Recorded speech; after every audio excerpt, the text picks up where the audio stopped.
Ladies and gentlemen, it's 7 o'clock Thursday night, coming to you live from Bakersfield, California, inside the basement of the Blue Zone Studios, where we showcase up-and-coming DJs, get the inside of where they began and how it all started, taking you in-depth with all the DJs you know and love. We call this the Blue Zone Show, each and every Thursday night at 7 p.m., right here on Twitch. And here's your host, the one and only DJ EVP. Oh, yeah. What up, everybody? Welcome to episode 103, man. 103, season 3 of the Blue Zone Show. Comes to you every Thursday night right here live from the 661 Bakersfield, man. They once told me that, why did I move to the armpit of America? I didn't know what the hell they were talking about. But you know what? Bakersfield has been great to me, so much love to everybody that tunes in week after week. And thank you, man, for all the support. We got a good one tonight. We're going to jump right in it. But you know what? This is a dope intro, man. I got to say it. Then Who Riders, man, right there. Giving it to you. We got special guests in the building. Chuck, the Butcher Arias. What up, Chuck? What up, what up? So how's it going, man? Welcome. No, thank you for having me here, man. I really appreciate it. So, man, you know, I know it's been a tough weekend, and I know we got to touch on it no matter what. Yeah, I man, feel you. It was horrible, man. I was out I was on vacation, and I got to hear the news out there in Hawaii, man, on Sunday morning.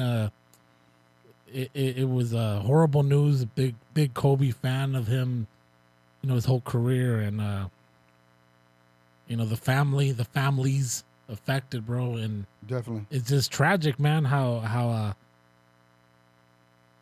it's affected. I think the whole world was literally put on. You know, I was asleep that day, and actually, it was crazy. My phone was blowing up, messages and whatever, and I finally got up to the last call, and it was my boy. He said, "Hey, you have anything, Kobe Bryant?" I said, "At the shop." He's like, "Yeah." I said, No. Well, what's up? He's like, "He just passed. People are coming into the shop looking for Kobe stuff." I'm like, "Nah, bro." I go, "Why?" He goes, "He just passed." It's like, it was like a brick to the face. You know what I mean? Like you're numb. Yeah. And so That's how it was. when I got off the phone, I'm getting ready for work and whatnot, and the development was happening, and then everybody was saying, you know, whether or not his daughter was in there or all of his kids were in there. You know, it's just one of those things where, as a father and just human, just to see a tragedy, and you know, I've been seeing what's going on social media and how people, you know, want to slander a man that just passed. And for me, you know, you got to just be blessed to be alive and be still here. Absolutely. And for him, there's nothing you could take away from him. I mean, his accolades are one thing, but as a father, as a man that has inspired people, you know, whether you like them or not, you know, your favorite team could have been the Bulls, it could have been the Celtics or whatever the team was, but whether you loved them or you hate them, you had to respect him. Absolutely. I mean, come on now. Last game, 60 points. How do you shut that down in a chapter of your life, and then to move on, and then what he was doing for his daughters and everything? And that's the main thing that really hurt me, was how he was conditioning, you know, Gigi into that next level. And because with my daughter, I feel the same way. Whether it was music or even what I do now, you're guiding them into something to say, listen, I'm not going to force you into this. If that's your passion, then you got the best coach with you. And everybody was complaining about how come nobody's saying nothing about the other families. Well, we didn't know about the other families yet. No, we didn't even know. You're absolutely right. It went from like 3 people that died to 9, and then we honor it all. It's just Kobe's Kobe. You know what I'm saying? It's just something where everything developed. Even at work, when I'm hearing about how many more people perished, everybody's like, what about the pilot or whatever? We don't know his name. We don't know who was in it. God rest everybody. But with him, he was special. Absolutely, he was that dude. So with that, just hug and love your kids, and then just be human to each other. Just be kind. That's it. We never know when we're going to be here. Believe me, I'm one to know. I almost was gone, when I turned 21. I'm just happy to still have these years still here. And you know what, Chuck? Something that I don't know if a lot of people know, but his oldest daughter plays soccer, and Kobe would take her to play soccer as well out there in the Thousand Oaks, Simi Valley area a lot, where near where this all went down.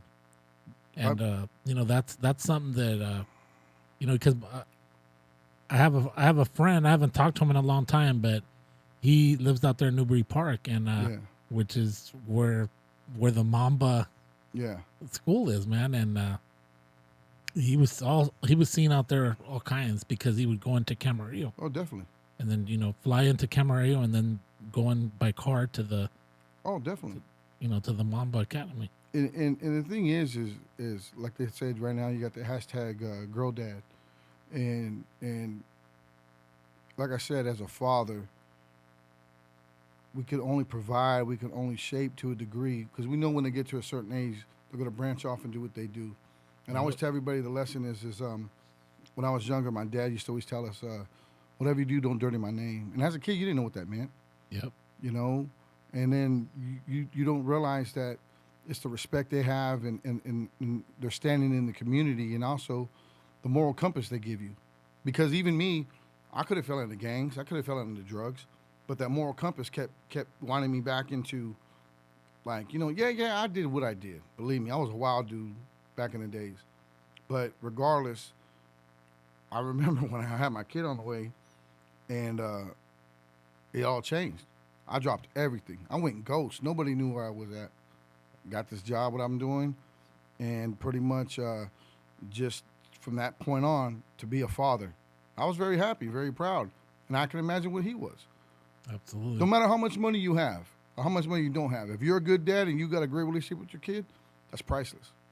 Well, a lot of them talk about the development of him, like when he came in as a cocky guy and this and that, and he believed he was better than Jordan the whole time from day one. But you know what? As he developed and had kids and everything, you could see the father. I mean, look at what he's doing for his child. Went into the damn fog, bro, to get him to have fun, to play. But the thing is, if that's what he believed, then guess what? My motto is either everything in life is attainable and everything in life is achievable. Yeah. So Jordan had his stats.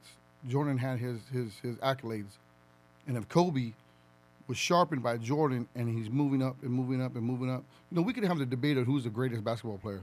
Don't mean nothing. Absolutely. But Kobe just conditioned himself to be the greatest. And there's not. I'll tell everybody straight up. I go to Comic Cons.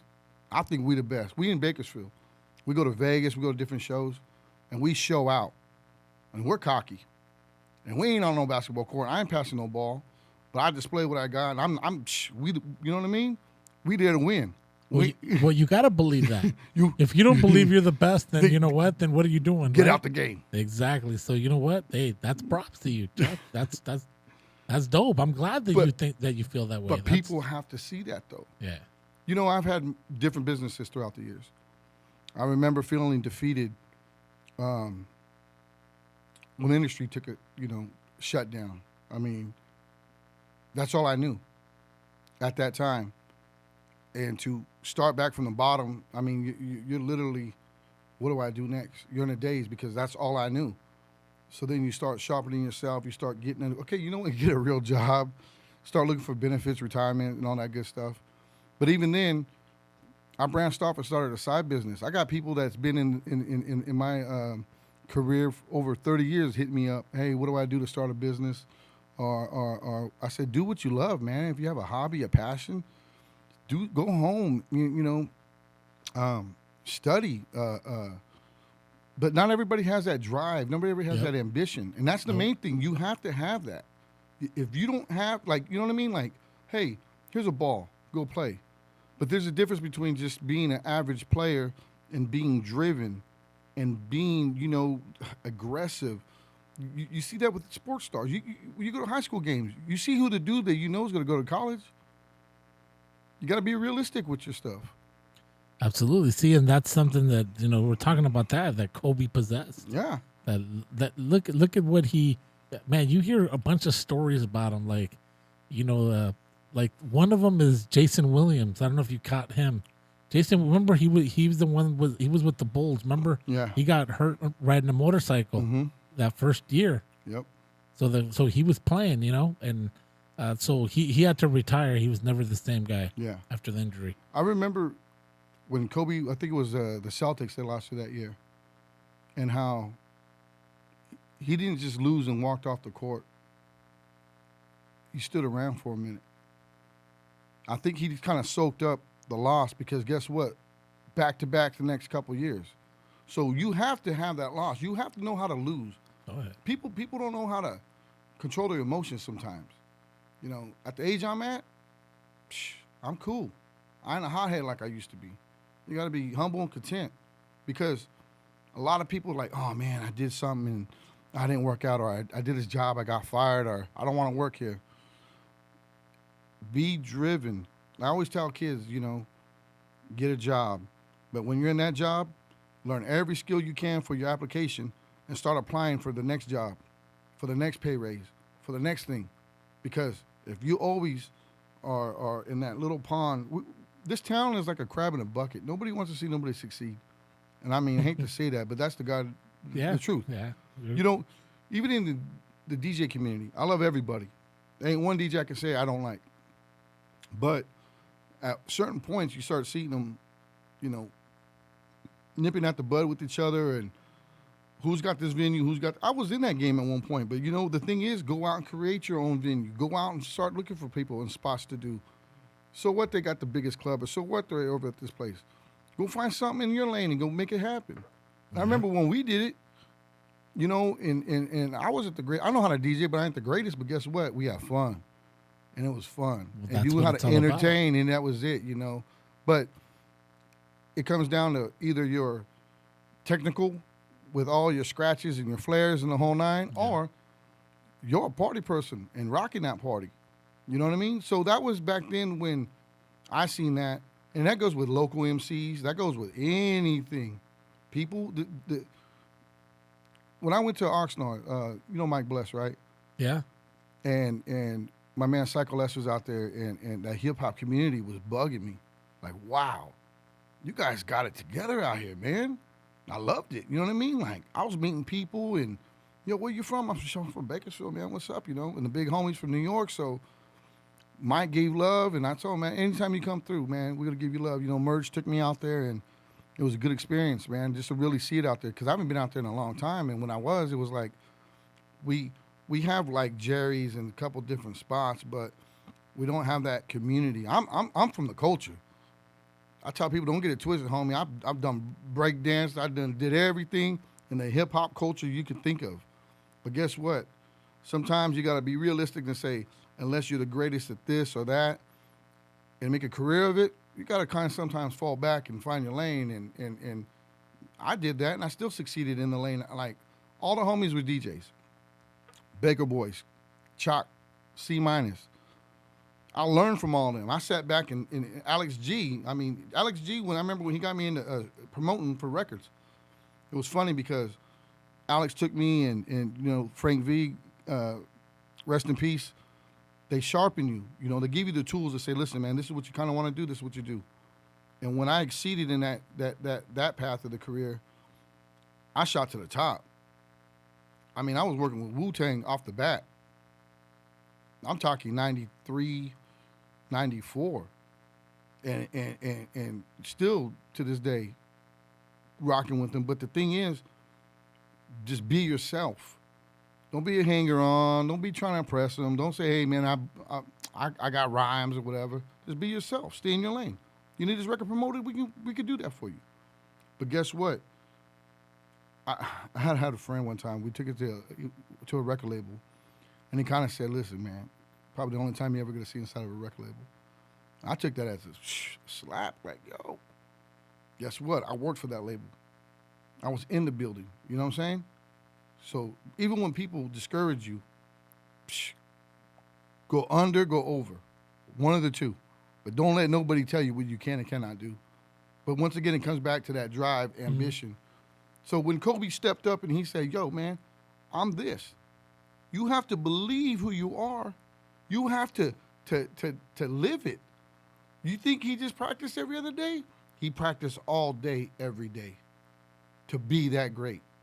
Because even if you could say, yo, man, you know what? My favorite player at the time was Iverson. I just loved him. That was my dude. I don't know why. I just loved the way he was, but I was still a Laker fan. But even then, when he came to play the Lakers, man, I was like, oh man, that's crazy. but I was hearing about how Kobe had the best dudes line up, and he was practicing his defense to go against Iverson. 10 dudes lined up, boom, boom, boom, boom. You know what I mean? That's how you think. To be a champion, you have to face off. You know, it's like the Kung Fu master. You got to fight all the 9 disciples to get to the master, to learn all their skills and all their styles. And that's what he did. But how many of us are doing that daily? You know what I'm saying? That's what I'm saying. Anything you do, that's what you got to do, is you got to be the best. In this town, there's a handful of comic book shops. There's a handful of toy stores. But you know what? I have customer service from 14 years of working at Warehouse Music. People come to me, and they say, yo, man, I only come to you because, you know, it's your personality. It's how you treat people. You know, you come looking for something, come see me. I'll take care of you. You know, and I know where I'm at in customer service. But like I said, when it comes to competition, I'm in my own lane. You know, you can get this new shit. I'm looking for the vintage. I'm looking for stuff that as kids we had, and you know, so. Yeah.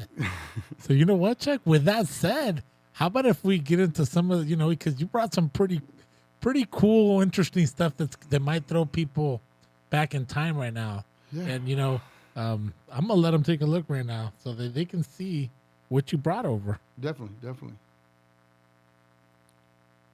What we have today so is, there you go. They're able to see what you got there. So got the OG Shogun 1970s Godzilla. This is what they call the original avocado. These are the real fragile ones that would break. Then they came out with a second series that was actually a little bit lighter. But this is the original, man. It took me 40 years to get one of these. And then when I got it, I finally got about 3 of them. Damn. Optimus Prime I saw over in Mexico. Took a picture, hunted it down for myself, got it. Just got the fridge G.I. Joe the other day. That's about the 4th one that's came through my hands. The other 2 I sold to some big Chicago Bear fans. Hulk Hogan, 83 LJN. Man, damn. The last one I had was in the box. Sam Jones, Flash Gordon. You know Flash Gordon? Yep. He got it. So I'm pretty proud that he has it. You got Bigfoot, $6 Million Man. These are the Bait Wu-Tang Transformers. There's a Soundwave. Jam Master J, rest in peace. I mean, I got about 4 of these at the crib, and I mean, this right here reminds me of when I was a kid, and it all blends in, whether you're a kid or you're into music. I loved it all, man. I remember I used to have the boombox and have the Hot Wheels up to it like it was a concert, and just blasting whatever jams it was, and then, you know, you use your imagination. A lot of people don't use their imagination these days, and so with that, let me see what else I got. So I'm gonna show them a little closer look. There you go. There you go. There you go. Show them. Yeah. Show them all this. Look at that. There's Jam Master J. See everything that he was talking about. This right here I just picked up today. It's Cause 2006 original fake. I won't say what I paid, but guess what? About 3 G's right here. This alone. This right here is let me see if they can see it right there. This is a prototype Boba Fett. This is a reproduction. The original one like this sold for $112,000 for an action figure. Wow. 112. The painted version with the rocket firing missile sold for $225,000. So there's some big toy game dudes out there. You know what I'm saying? So I'm just content. I'm happy. And another thing is you know, like I brought these like this is the Marvel. They saluted, you know, record covers. I mean, I got all of them, Charcoal Quest, you know, different ones. This is my favorite album, Jizza, and Iron Man, and you know, the World War Hulk. And then, you know, I actually picked up the LP, if you can see that right there. They actually reissued the album with the artwork on it. So, wow. so you know, it all hand in hand for myself as far as when it comes to comic books and toys. And you know, like I said, my man Psycho Les from the Beatnuts, he came out west and we went toy hunting, man. It wasn't, you know, when I was younger, we used to go record shopping, you know, just digging for crates, boom, boom, boom. And now we're out here hunting for toys and all that good stuff. Because it ain't what it used to be. There's not a whole lot of record stores you can go to. The Fat Beats and the different ones to you know what I mean? Like to really just let loose, get lost. And now for myself, it's funny because about, I can't remember how many years ago it was, I picked up this actual, the original figure. That's how it all started. Picked it up, started looking around, started seeing toys I had. Man, I'll tell you right now, I'm one of the, out of 7, didn't have that many toys. I have everything I've ever wanted. And they're all like trophy cases, you know what I mean? That's why we're called a hunting, man. We put them in the trophy case, and believe me, it's pretty cool. I'm like the reverse 40-year-old virgin. Hey, so the Bigfoot on the $6 Million Man, who was that actor? Was that Lou Ferrigno or no? No, can't remember the original guy.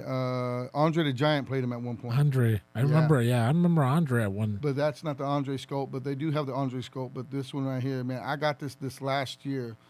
This alone goes for about depending on condition. In the box, it goes for over $1,000.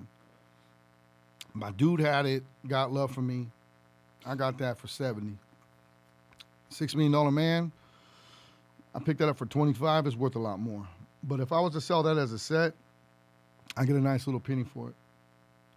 But once again, it's just, you name it, man, we hunt it down. We can get it. So Chuck, let me ask you. So, what's the most popular item that you've heard throughout the years that people come to you and say, "Hey, Chuck, you know what? I'm looking for this," or what item would that be that just stands out in your mind? You know, let's just put it this way. I find what they call honey holes. People that have collections they get rid of. I buy the whole thing. I want it all. The last collection I just bought was a couple weeks ago. It had everything from Schwarzenegger Commando, Rambo, Karate Kid, Ghostbusters, G.I. Joe, Transformers, Star Wars.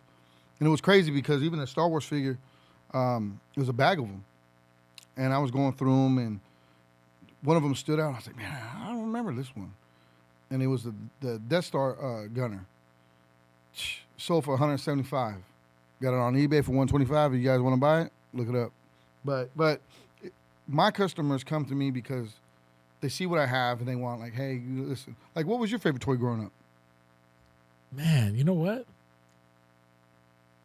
I gotta say, you know what? Transformers I was into that thing for, yeah.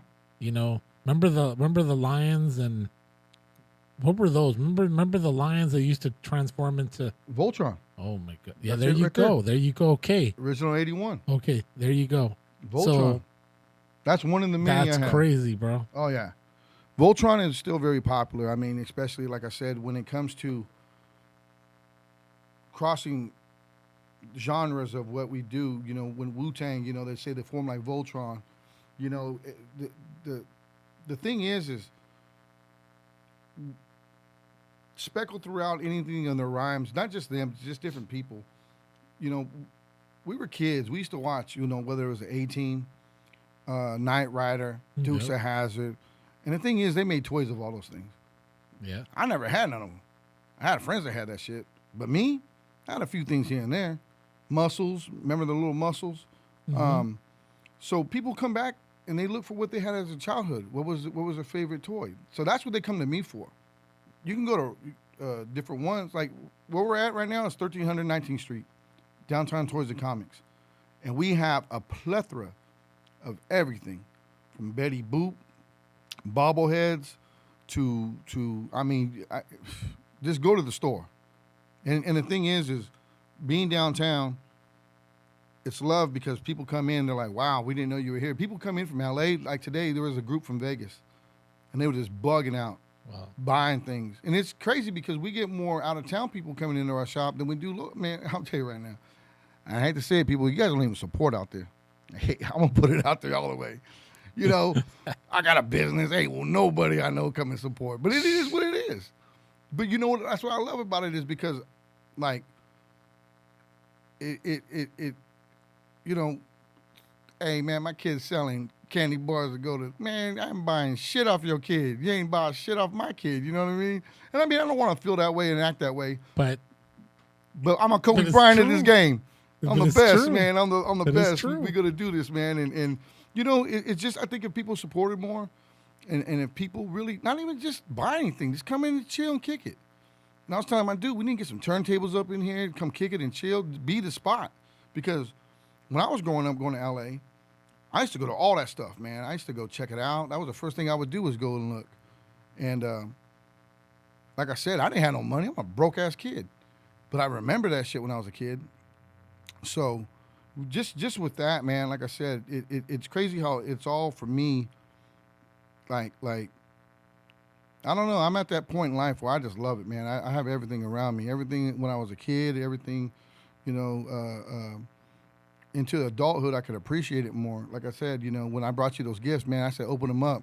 Yeah. Ain't nothing better than holding something in your hand. Oh, yeah. You know what? I want to show it to him. Show it. I want to show him. Show him what you got. Okay, hold on, guys. Look. Take you guys on a little tour. Okay, I'm going to show you guys something. There you go right there. Tech heads. They're the 1,200 Technique figures. Boom. Look at that right there. Only a handful of people in town's got them. Alex G's got the set. The Baker Boys got a set. You know what? I did see him that Alex had some. Oh, yeah. He has them with even the different colors. And you know what he has? He also has Master P. Oh, yeah, he's Master got the doll. There was a Snoop Dogg doll. There was a Master P doll. Even hip hop, you know, like the Pops came out. They got the Biggie. They got the Pox. You know, I was on it just for the fact that they were making hip hop toys. Like I said, even with the Jam Master J's and the Run DMC stuff, I just right there the little break dancers. How about this, Chuck? Tell them about this. What they're looking at. Kid Robot came out with a little. You know, when you would buy like a pack of cards, these actually were just different variant break dancers. Boombox, and it's got a little, you know, paper cardboard mat that you can, and it was crazy. We went to the Beat Swap Meet, and everybody there selling records, cassettes, memorabilia. And we were the only ones that had hip-hop toys and comic books. And I'm telling you, people were bugging. So many great people we met that day, and so many OGs in the game, they just came in, and we were killing it. I mean, we were different. You know what I mean? That's what I'm saying with your mentality. Be different. So even though we weren't selling musical items, we were selling musical-related items. You know what I'm saying? Whether it was the toys, or the comic books, or whatever we had the freshest shit. And I love the fact that people come in and you know, even my collection, I got people that come in and they geek out. They're like, yeah, I used to have this. I used to have that. I said, guess what? Mass never had it, but I got it now. So that's why I pride myself on what I have because it took a lot of years to accumulate all the stuff I have. You know what, Chuck? I want to show him something that I have that Yeah. I had to. I haven't taken it out of the box since I moved up here to Bakersfield. Yeah. But I'm gonna. Oh yeah, you guys could see him on the screen already. All right, I want to share a little something. There you go. That I've had. There you go. So there's Kobe There you go. holding up. Not for sale. Yeah, no way, man. Look at that. Kobe right there holding up the trophy. He's on top of the wooden court. There you go. And you know what, Chuck? These were look, it's only so many made of these. Oh yeah, definitely. Yeah, and it's sad when someone passes away that the prices increase. Then everybody wants to start, purging up the prices and stuff. And really, to me, if you have it, man, and you have a jersey and you was just a fan, just keep that for yourself. Keep it for your kids. That's fresh. McFarlane came out with a series of those, and I think my sister has the only. I know I gave my sister a few things. She got the Shaq and a couple different stuff. yeah, I got this the small little guy, little Kobe and little Shaq, and I got Shaq also holding the trophy. Yeah. Ended up catching it up at the Staples Center that one year that they had it, and Oh, definitely. man, and that's just something that Well, you know what's crazy that I've had. about collecting, like how you're doing it? You don't realize it, but people, when they start collecting, it's their passion. And see, you might not realize it, but when you start accumulating a few things, whether it's Kobe or whatever, just your Laker gear or whatnot, you're a collector. More Yep. than one item is a collection to me. And I remember before my mom passed, I was building up her Dodger stuff. Fernando, Cody, you name it, man. That was one of her last gifts we got was an autographed picture and a figure. And man, she bugged out. And to me and my kid, we knew we gave it a big smile, and even that collection that we had, whether it was Raiders or even Dodgers. I mean, she was always watching games, and she would go to sleep watching the Dodgers channel, and to know that we brought her something that, I mean, because when somebody has everything, what do you give them? And Yeah, that's true. So if you need something, come see us, man. We definitely Yeah, we'll they find it for definitely you. got to go visit. You know what? I got to go out there and go visit you, man. Come check it out, man. We got a lot of Because you know inventory. what? Because I got the perfect little road trip for them. They go check out your store, buy some, hopefully, and you know what? And then go hit Prime Time. Definitely. It's right there, seconds away from your place, huh? I tell you, this is what's crazy. When Primetime first opened up, it was Poppy's before that. I live a couple blocks down, so I would either go to Happy Jack, whatever. I'm a foodie as well. I love to cook. I got many passions. And I remember when they opened up, and before I even knew they opened up, I could smell the barbecue. I'm like, damn, that's a big ass barbecue around here. I could smell, Yeah, it's something kinda cooking. strong, yeah. So I just took a walk and I saw them. I was like, hey, what's going on? Oh man, we're getting ready to open up and all this. I said, cool. Let me know. And like I said, every other day I go there for lunch. I go there and I say, hey, I call in my order. Hey, check this. I said, yeah. So like I said, I've tried every sandwich they've had. I mean, for me, I love Deep Pit, and Jake's Tex-Mex was the only one in town I would go to. I tried theirs, yeah. But when Primetime had pit sandwiches, That was a spot, huh? it was a spot, bro. Hey, that's it. That's it for me. It's a wrap. Because you can't get that type of meat. Lewis's stuff, man, is, and like I was telling you off the air, Chuck. I mean, people tell me, come on, this and that about, that I over exaggerate or whatever when I talk, and when I, absolutely not. When I tried, I used to go somewhere else before. Oh yeah. I'm not gonna lie, Yeah. until I found out about Primetime, and then that's how it all developed. I mean, it wasn't like, oh yeah, Primetime sponsors a Blue Zone show. All of a sudden, no, this was a relationship that You build. yeah, that build with Lewis, which Lewis is a great person. But see, you're forming a team right now, and that's what's great about what you're doing is you're an ambassador to everything you're trying to do. Now, for us, excuse me, my partner, Nick Avalos, he, when I first started going to his shop, it was at 19th Street Antique Mall. And little by little, I was going. The dude's very humble. Well, I never been to a Comic Con. So me and my niece, Tina, I said, come on, Mija, let's go. It was at the fairgrounds. And blown away. And I had like, let me take a couple $100. And I bought stuff I haven't seen. I mean, mine again, I'm still baby at collecting at the time. Mm-hmm. So I'm picking up this. I'm like, oh, man, you get that bug. Boom. And then I go back to the shop because I bought that Voltron at the con. And I said, man, I remember seeing it downtown, but it was a lot more expensive. So I go back and say, hey, man, this dude over here, was he at the con? And like I said, very humble, not knowing that he was doing the collector con. So when you find people with the like-minded, and all you're doing is expanding your brand. So finding out that he was, the collector con, man, he actually got me starting my business with the toys and comics. Me and my daughter, we were in there, and he was like, hey, you got a good eye for toys, man. You ever thought about selling? I'm like, nah, man, not really. So that's how we started, was Casaro's Cabinet. We hunted for a whole month. He witnessed us out the spot, was $50, and boom, cherry picked everywhere. Swap meets, yard sales, you name it, hard to find stuff. So that first month, sales was $250. So I was like, damn, $250. And you're not paying. You got to be smart about how you're shopping. So for a few years, boom, my daughter's little business, we kept it stocked and inventoried and then whatnot, and then I had a couple buddies that were going into. We were actually open up a whole comic book store, and my buddy ended up having another son, and my other friend he just didn't think there was enough meat on the bone. So Nick offered me opportunity. He says, "Hey man, I got a space. If you want it, you got the inventory, you got the comics, you got the toys. Dude, you can run it on yourself." So even from that, he helped me develop the Pop Culture Con. The Pop Culture Con we had last year.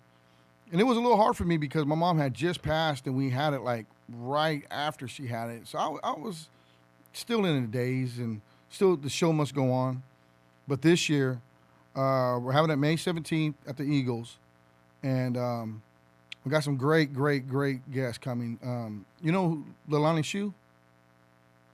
Alex knows who she is. I want to say I do. She's always going around with all the artists to the radio stations. Leilani. Yeah, Leilani, of course, yeah. man. Well, you've seen something in Star Wars. Have you seen Mandalorian? Have you seen the show The Mandalorian? No. Okay, it's on Disney Plus. Okay. So her and her daughter were in the Jawas. Yeah, that I do know. Okay. That she was. So she's coming. My man Stephen Constantino, who's the Gomerian guard from Return of the Jedi, is going to be there, and we got another special guest we're working on.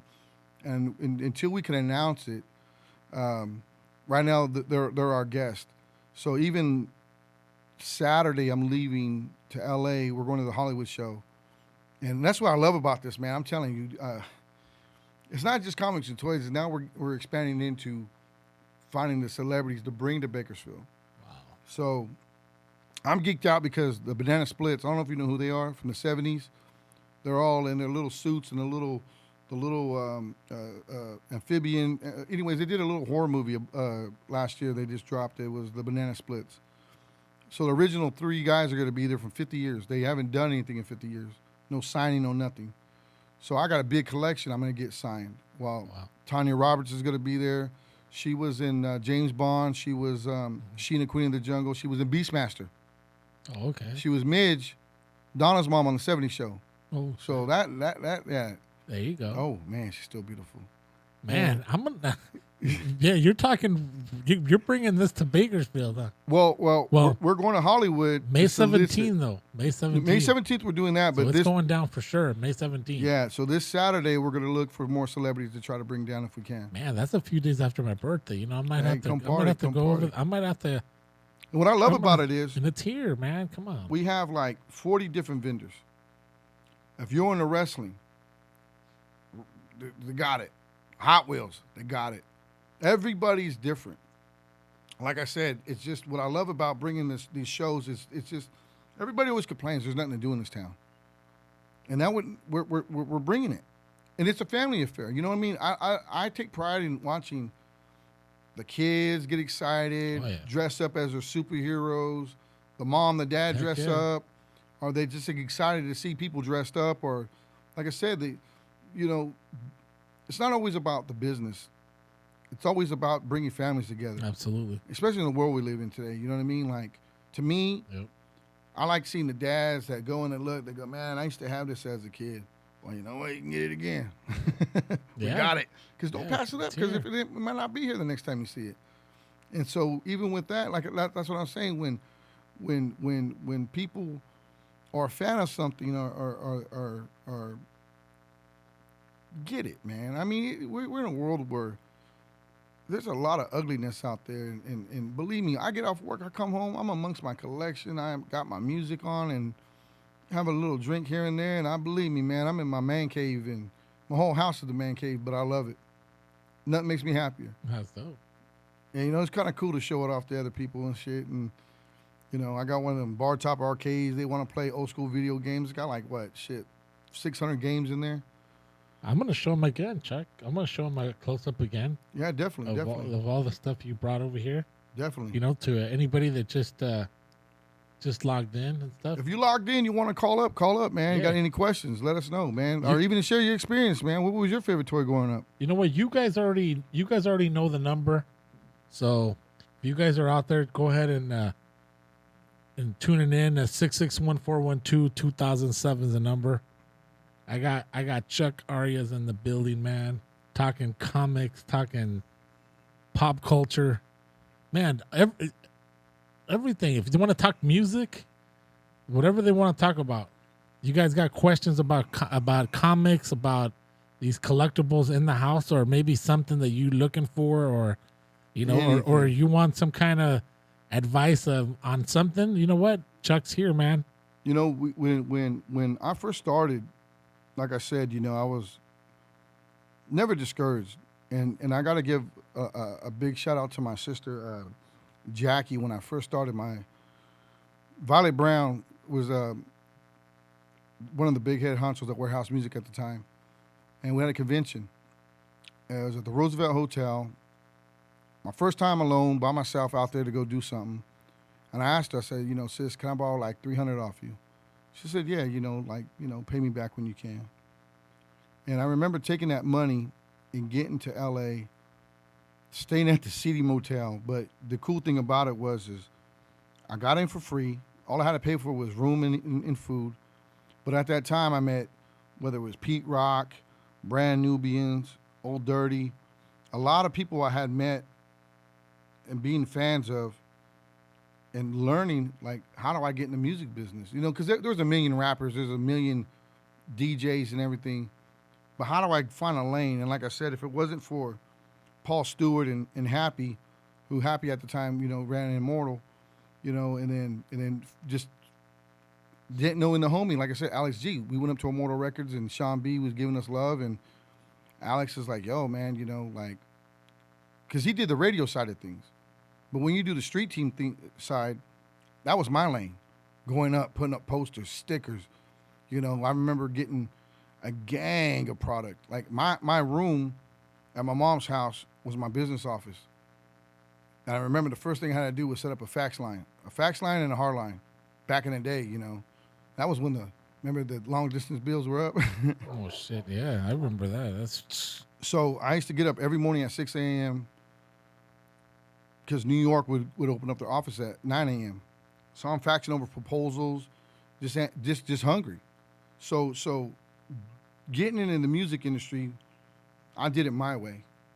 I wasn't on the radio. I wasn't, doing the DJ thing or trying to rap or none of that stuff. I played with it all, but when I found my lane, I excelled in it.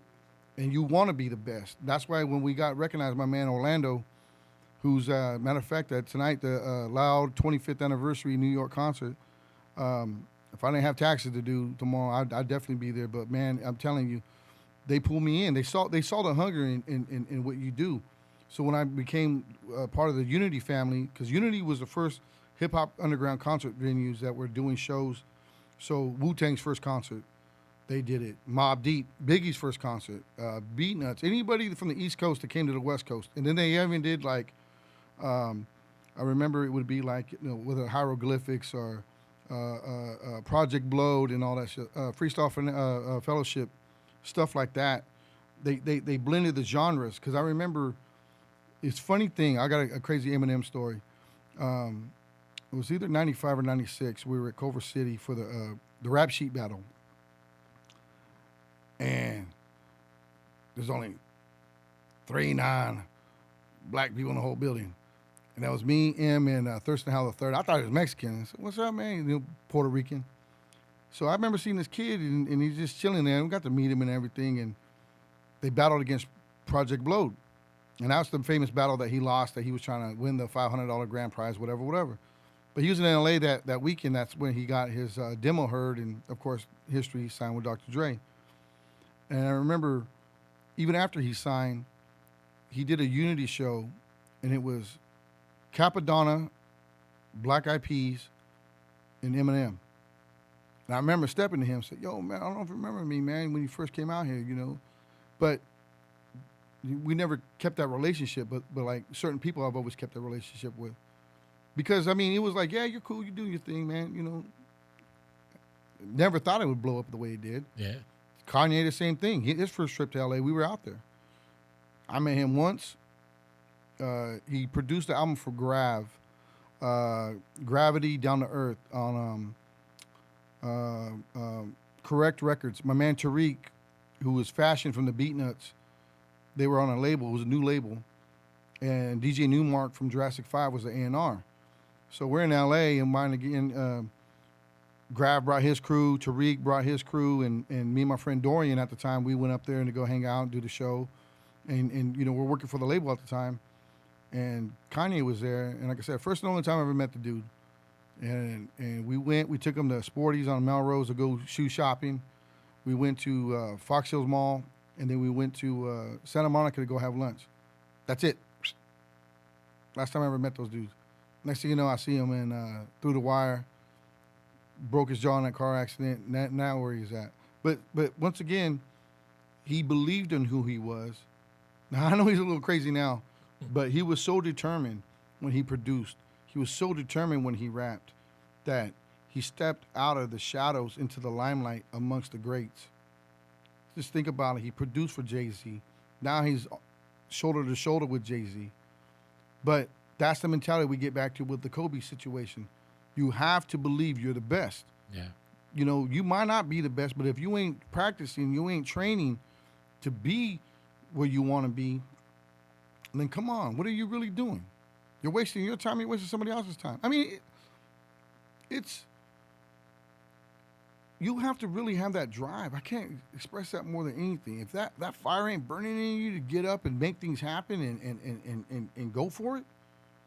Some people are like, "Oh man, I got this going on or I got that going on." Nah, you have to carve your lane to be where you want to be and envision it. Because like I said, when I got in this, I was go back further. When I was in the music industry, I used to sit back like a fly on the wall. I took all the pictures, but yet I sat there and listened to everybody. So I listened to Steve Rifkin talk certain way to certain people and how he wanted to get it done and how to get done and whatnot. I've seen RZA in action do the same thing. So when you see how people are confident, they walk into the room, it projects itself. Like, this is me, this is what I'm doing. Yeah. Whether we do it or not together, guess what? It's going to get done. And so when you learn from the different people, you're like, you know what? Like we were talking about earlier, certain people are afraid to call. Some people feel a certain way. You know what? Who cares? It's life. Just do it. Yeah. Just do it. Just pick up that phone right now, man. Come on. Who do we got out there, man? Who's 661-412-2007. Come on, call the Blue Zone hotline. Come on, man. Yeah, let's go. Who do we got? You know what? I want to give big shout outs to I seen Tim the bartender was tuned in. What up, Tim? And Pitbull out there in LA tuned in. I see Drask. Shout out to you, brother. What up, Drask? That's my boy right there. and B Street parties. and whoever else is out there, man. I can't see everybody out there right now, but I know that you guys are out there on the link. Remember, if you guys aren't on the link on the Twitch app, you can always go into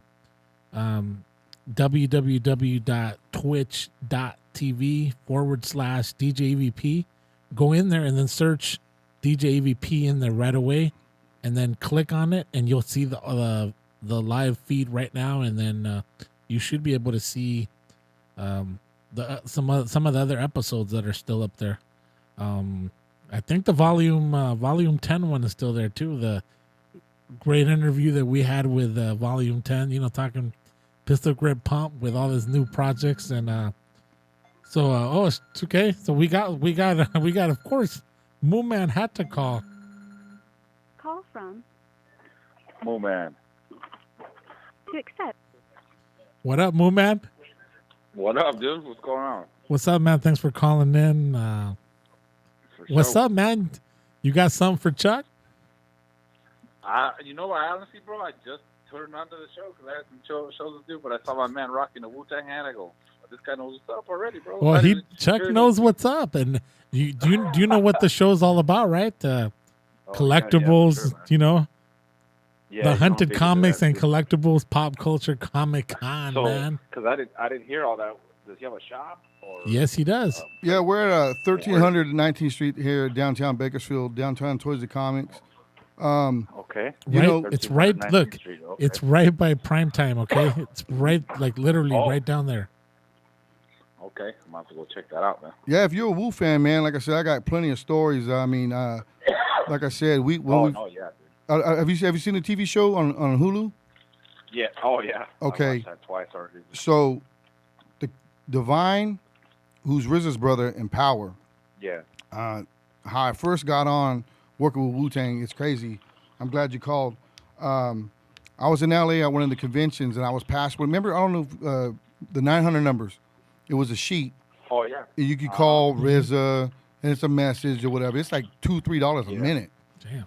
So, anyways, Yeah, on the yeah. back, it was stamped 917 number, my man. It said Wu-Tang Productions. The dude to answer was Class. So what happened was Okay. I called up the number. I said, "Yo, I'm from the West Coast. I want to get down and do some street promotions for you guys." After being advised, that's what I should do in the music industry is be a street promoter. So what happened was we get down to the Mondrian Hotel. My man Vic and my nephew Vincent, and we show up in the lobby, and they actually got all their stuff. This is the crazy thing about this is they got boxes of stuff, and he looks at me like, "Who are you?" I said, "I'm looking for Power." You're speaking to him. I said, "Well, I came here because my man Class said come link up with you to go do work." So he got all excited. We go up to the room, and this is the first time ever Wu Wear was ever introduced on the West Coast. Nobody had it in the stores yet. Wow. So we were giving Wu Wear. RZA had just came out with the single labels. And so what was crazy about that day was we went and to Geffen Records, Marvin Mack was showing us around. Liquid Swords is getting ready to come out. Raekwon's album was about to come out, Only Beautiful Cuban Links. So All right. jumping in at that point, that's when we became fam. So we rocked with them for a lot of years, man. So definitely got love for Wu, man. Oh yeah, I was showing EVP last time when I've gone on there. I go, dude, I have a keychain on my keychain of the Wu-Tang that's probably like, I don't know, 25 years old, 20 years. You know what I mean? Yeah, definitely. I've had that same thing on my keychain for years, bro. You know, And like I said, so I just want to shout out you guys. I appreciate it, man. Thank you for the call, though, man. I'm a big fan of the show. If EVP knows, show support, and Yep. And give out to locals. That's all. Like, Look at since you just got on, I'm gonna have to show you. Look at what he has. Check this This out. is Wu-Tang Transformers. That sound wave right No. there. That's one of the many. Yep. So I mean, this Oh, came man. out I think 2017, 2018, San Diego, okay. and then we got a few things that we had actually, like I said, that they're a brand now. So everything that they touch, man, goes to gold, and we've actually worked with them Yeah. on a few things, like bringing out some pop That's dope, figures. though. Yeah, that's dope, man. Like I said, I still have my Wu-Tang G-Shock, but I never wear it. Yeah. Yeah, it's just in the case. Everybody's like, "What you want it for in the case?" I'm like, "Cause it's a collector's item, man. I can't just wear that thing." Hey, wear it for special events. You know, I got this fluid turntable watch myself. Look right there, bam! I rock it all the time. I already broke it twice, Yeah. had it replaced, but you know, Oh, you got the $6 million man out there, Hulk Got Hogan that. and all that. Oh, man. Yeah, he got Yeah. the $6 million man, the Oh, yeah, the nah, most of Bigfoot. that's Lee Majors, bro. yeah. Yep, the Bigfoot guy. Yeah, He's here. yeah, man. Voltron. Have you watched that series on Netflix that talks about all these different toys and stuff? Oh, definitely. Back in the day. Yeah. Yeah. The toys that made us. Yeah, That- that was pretty dope. I thought that was pretty dope. You know, the funny thing is when you are in this avenue, you have to do your homework, and that's what I do. I'm just as tenacious with this toy game that I was in the music game. You know, I tell everybody I got to show my championship rings right here. I got my Yep, there they this is are. right my Battle Cat from He-Man. There you go. And then I Okay. got my Voltron. So when I'm in the toy game, I got to show them what's up. You know what I'm saying? So Yeah. so it like I was saying, man, you want to be a champion, you got to feel like one. Yeah, yeah. I'm gonna have to go check out the shop. So on Yeah, definitely come by 1319th Street. Mo man, Yeah, look at your screen. Now you'll see me. Tell me when you see me. Look what Okay, hold on. I broke out with some stuff too, and I was showing Chuck. Okay. You know, I don't see you yet, but yeah. you'll see me, and I'm holding a little something. You know, that I have a few. You know, a few collectibles that I've had throughout the years, and Oh, is that a Kobe one? yeah, With the big? it's a Kobe with the trophy and the bobblehead. He's standing tall. I don't know how tall he is, but Yeah. he's standing on That's dope, actual man. piece of court from Staples Center that actually. I mean, that's dope, man. And, speaking as a non-Laker fan, it was still honestly. I saw it, the news, bro, and yeah, I no. was instantly bummed out, bro. I couldn't believe that. No, I'm not, and I'm not even. And a I Laker know, fan. I Mo was a man, huge Kobe guy. you know where I I was already like, damn, bro. you already knew that I was bro. Yeah. I cried, Man, bro. I I'm not couldn't gonna believe lie. My lady Yeah. seen me and she Yeah. knows, bro, that I'm a Yeah, big man. Kobe guy. What did I say? And people that know me, Yeah. you know, for my whole life, they Yeah. know that I won't never rocked anybody's jersey but Kobe's. And I said it Yeah, to myself, yeah. I'm not no LeBron, no nobody's. It's always gonna be Kobe Bryant. And you look in my closet and there's 8 Kobe Bryant jerseys in there right now. Here's a Kobe There's story. literally 8 in there. There's a of story all the- about You know what's Kobe. crazy though, bro? Huh? You know, EVP knows that I'm a Clipper fan. Yeah. Oh, there you go. Did you see Jerry West talking about how he was almost a Clipper? Yeah, that was He crazy. said he said he was gonna go except for and Kobe even said he was gonna go except for Donald Sterling. I was like, man, bro, and I'm telling you, I used to tell people this, bro. Man, forget Kobe. I said, we don't need him. But what if he comes to the Clippers? I said, I'll be the first fool to run out and get his jersey. That shit. Yeah, you fucker. well, one of the crazy stories about Kobe is, you know, I don't know. Some people, I think they know that he was rapping. He was rapping French and he Yeah. was rapping. He had 5 languages he knew. Yeah. And there's a story where he was on the Vibe show, and when he was on the East Coast, you know, he would go to Rutgers. He would kick it with Nas, kick it with Foxy Brown and stuff. But on the West Coast, he got mad love, and he was down with the Alcoholics. A lot of people don't know that. Okay. But Really? because of the name the Alcoholics, they couldn't perform on the Vibe show with him. That's why you know him now as the Licks. So they kind of had to take the alcoholic out of it, and But- J-Ro, right? J-Ro, Tash, E Swift. So I remember they were Okay. going to be on the show with them, but they didn't want to have the Alcoholics and Kobe Bryant. You know, Damn. See, and I got Yeah, he didn't drink or anything. I got a chance to meet J-Ro He- out there in I used to do an event out there in Ventura, Yeah, he's a big homie. and he was out there promoting a line of He, herbal. yeah. Well, what's funny about J-Ro, you know, Alex G brought him down. God, it was years ago. And Alex was there with me, as a matter of fact. Yeah. And he came over and took pictures with us. Oh and yeah, everything. Alex brought. Hey, you got, Oh, go ahead. no, go ahead. I was gonna say something else. Go ahead. You're No, just but- eating tacos, bro. You just got you got their mouth stuffed already. Alex G. When I used to work No, at I the was warehouse. gonna ask him about some stuff. Warehouse Music on Ming Avenue, where it's Guitar Center now. I was there for a lot of years, but our first in-store signing at that store, was Funk Dubious and Alcoholics. Damn. And what's crazy about that, Alex brought them. We do the in-store signing, and that's where I met my dude Orlando at. So Orlando was a road manager for them. So he remembered me because he said, hey, you set this up? I said, yeah, my man Alex G, but I'm worked at the store. So anyways, we did the show that night. I can't remember, was that Mars? Alex G would know. It was either Bam Bam or Mars, one of the underground clubs. It was crazy. And I mean, it was one of the wildest shows Bakersfield seen. It was one of the real first hip-hop shows you really had out here. Damn. And we brought him back a couple years later, right when not Fish Lips, it was On the Rocks. So I've done a few shows here, the Beat Nuts and Alcoholics and whatnot, J. Root of Damager. And, they love Bakersfield. I hate to say it, this was crazy. The Beat Nuts were out here for a week. And they loved the fact that they can swim out here because it was too cold in L.A. So they just stayed extra days just to come out here and kick it and chill. Smoke weed, drink. And Big Pun came out here before. That was a dope show. Wow. Yeah, that was real dope. We got to really work with him right before he passed, and I mean that was a Kobe Bryant to me, man, because he was the first Latino that was really a spitter. I mean, there were Cypress Hill in different groups, but Pun, man, he was the lyrical. I mean, what people see to Biggie, I see that to Pun. That's just me personally. I can't speak for everybody else, but man, it hurt when he died because it was like he gave us love, and we were riding with him. And I mean, like I said, certain people in this town who we gave love. I mean, like I said, growing up and having the Baker Boys and different people in your corner, you learn from these guys. And like I said, Alex was one of the main players back in the days that really plugged us in. Noe G, different people. I mean, Kobe almost showed up. We're in a video, me and Noe G, Twism for Life.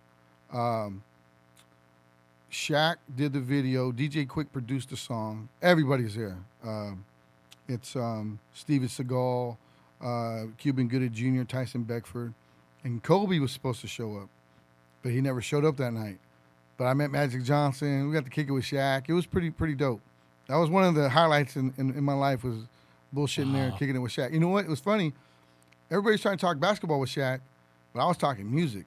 And he sat there with us, me and Noe, for about 30 minutes, talking about who is producing his record and guests and stuff. So even when you're a celebrity, you like that better though, exactly, because it was out of his. Because it's like there's a everybody time for wants to talk Lakers and yeah, this and exactly. That, so when we were talking, and it was funny because when you catch a person in their moment that they're there for, he wasn't there for basketball, he was there for music. Yep. Matter of fact, we even brought him down to Movida where it got shot up. Yeah, it got shot up. No, it was Aldo's. I take that back. It was Aldo's on Union. He wasn't there too long because they shot up the club. And that's the thing about Bakersfield. You can't do nothing good, man. Everybody's getting shot up or something. But go ahead.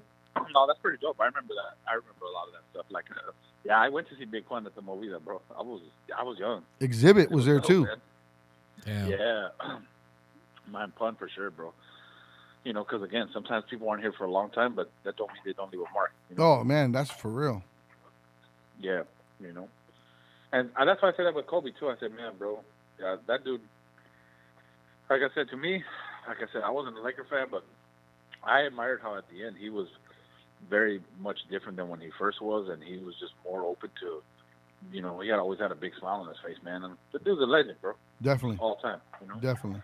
All time. And like to me, legends don't die; they just go up in the sky, bro. That's for real. He's up there somewhere, Hey, Drass says it was at the zoo. The zoo. There you go. That's what he The says. zoo. Yeah.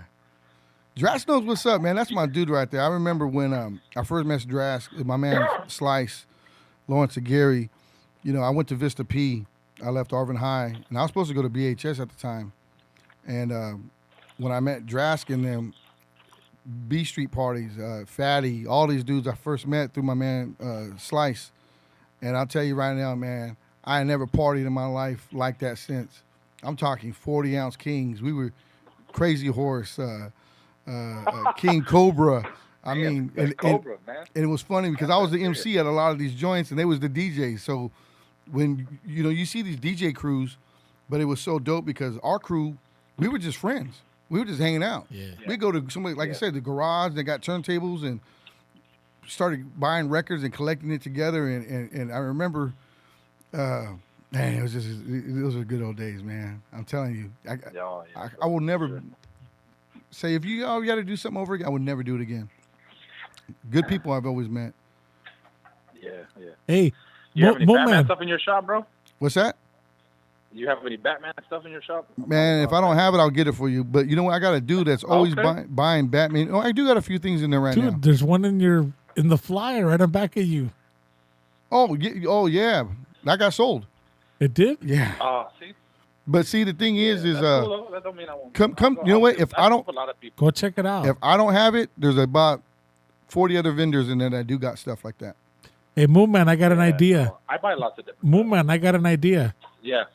We're gonna go check out Chuck's store on Saturday before we go to prime time. How's that? There you go. Oh, yeah, man. Sounds like a plan. I'll be in LA, but come check it out anyways. We'll still go check it out, and then he can find out later. I'll try to bring out the Batman stuff. that we Well, were you know there. what I do got there is it's the Batman Joker exclusive. It's an all white Batman with the spray paint of the Joker over it. That's a real hard to that's find pretty dope. item. It's real dope. I picked a few of those up. That's dope. Yeah, I like different characters. I have a lot of collectibles like statues and busts and stuff of different people. So I'm not one of those Marvel, DC. I just like people. Hey, I like it all, bro. I tell you right now. You know what's funny is growing up, we didn't have the avenue that they have now. So there wasn't no Marvel movies. There wasn't none of this stuff. You know, we either had to read the comic books or watch the cartoons or play with the toys.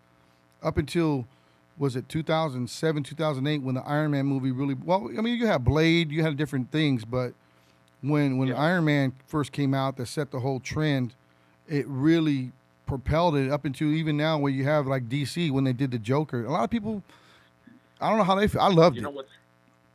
You know what's funny, bro, is I love those comic movies so much that even the movies that are not good, I love them just because they're terrible, bro. But you know what?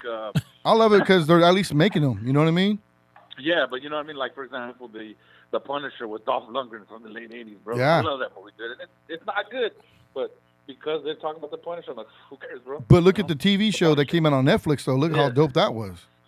Oh, yeah. So you always got to have for the movies. a little seed to spark the fire. Hey, how about Hot but you're Wheels? right, like, Oh, man, they got Hot Wheels for days. Hot Wheels at the shop. man, my parents stopped buying me Hot Wheels, bro. I'm going to tell you right now. I used to I buy would throw them them away. all the weekend. My mom used to buy me Hot Wheels all the time. I'll tell you right now what's crazy No, is you know what? I would throw mine away when I wanted new ones, bro. I'm gonna tell your mom, Got dude. mad, bro. I'm gonna tell your mom, man, you fucker. we get them in almost every other day at the shop, but I didn't know there was a big Hot Wheel community. And what's crazy is Oh, dude, it's huge, bro. like I picked up I think it was a 64 Impala and a 57 Chevy. Somebody had it in a lot. I just said, yeah, that's cool. But certain ones, the Real Riders or the Red Lines or whatever, we have all that there. I mean, I collect certain ones, like the 50th anniversary set, and I got a few different ones. Steve Caballero from Pal Peralta had a few ones that he put out. But people that collect Hot Wheels, I noticed, they don't have no room, so they keep them in these bins. Me, I open the packages. I want that shit displayed. I want that shit to look fresh. That's how I used to. You know what? I used to want to open everything.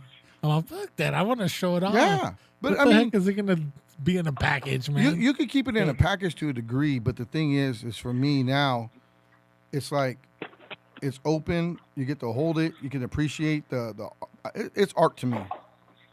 It's art. Yeah. It's this right here, like I said, this cause. Look at it. Let me bring them out a little bit. Oh, man. The other day, bro, I went to my dad's house. Yeah. To looking through some of my stuff. And I had already took most of my stuff home, but I found my old skateboard from the 80s, dude. I was all like excited. It was, what board was it? It was a Christian Asoy. Oh, man. Christian Asoy Hammerhead. Yep. That was my favorite That skater. was my dude, bro. Christian Hosoi man, he was the man, bro. and Tony Hawk were back in that was the Jordan and Kobe back then, you know what I mean? One would be tougher than the other. No, but like this cause right here. Out. Let me see. This right here, you go on YouTube, you can look up cause 4-foot statue that sold. This one was in 2006, but the 2009, it's a 4-foot statue. It sold in 2009 for $3,000. Wow. The dude bought it last year and paid, I think, $120,000. That's how much the value shot up on this artist's cause. So when people always ask, is it legit? You could always tell. That's one of the things you got to look at when you buy toys, and is you got to look at the every toy you're gonna get is gonna have a maker's mark. So Hasbro, Mattel, whatever it may be, the year it came out, Star Wars 77, 79, different ones that people look at what year they were or which was legit. Because there's a lot of bootlegs out there. And you go to swap meet, you could buy those. I still have my OG Thundercat sword, bro. Hey, I'm telling you, man, I can't keep that in stock, man. Thundercats, I had a set, and it sold 2 days after I put it out in my shop. Lionel, Mumra, everything. Oh, yeah. I had the whole set, and the dude came in, offered me $225. I said, take it. Man, you know what's one thing that I never got that I wanted as a kid was a Voltron, like a legit Voltron. He's right like here. The whole metal one. He's right here. I know, I saw that one. We got a few of them at the shop if you need. I think there's Look one right now for, I think he's got it for $130. It's in one of the cases. You see it? This That's is not the. too bad. I got it on the screen There right you now. go. This is the original 81 die cast. This is the one that everybody had. I never had them as a kid, and then when I accumulated it, this is probably my 6th original Voltron. And believe me, man, I like I said, it's like hunting. It's my big hunt. Yeah. You know what I mean? I put my trophy up. That's one thing I tell people that they're going to start collecting is find a good display case and then start just accumulating what you want. My whole collection is mixed up. It's not just one thing. It's a plethora of things because I could pick something out and I could tell a story about it, how I found it, why I wanted it. And, and that's the thing. Like I said, this Bigfoot right here, it took me, seriously, it took me about the last 4 years finding the right price for it. And if a buddy of mine who had it, right there. Snap. Is that a Godzilla back there? Oh, Yep, yeah. 66, right here. Yeah. Let me see. A real Godzilla, man.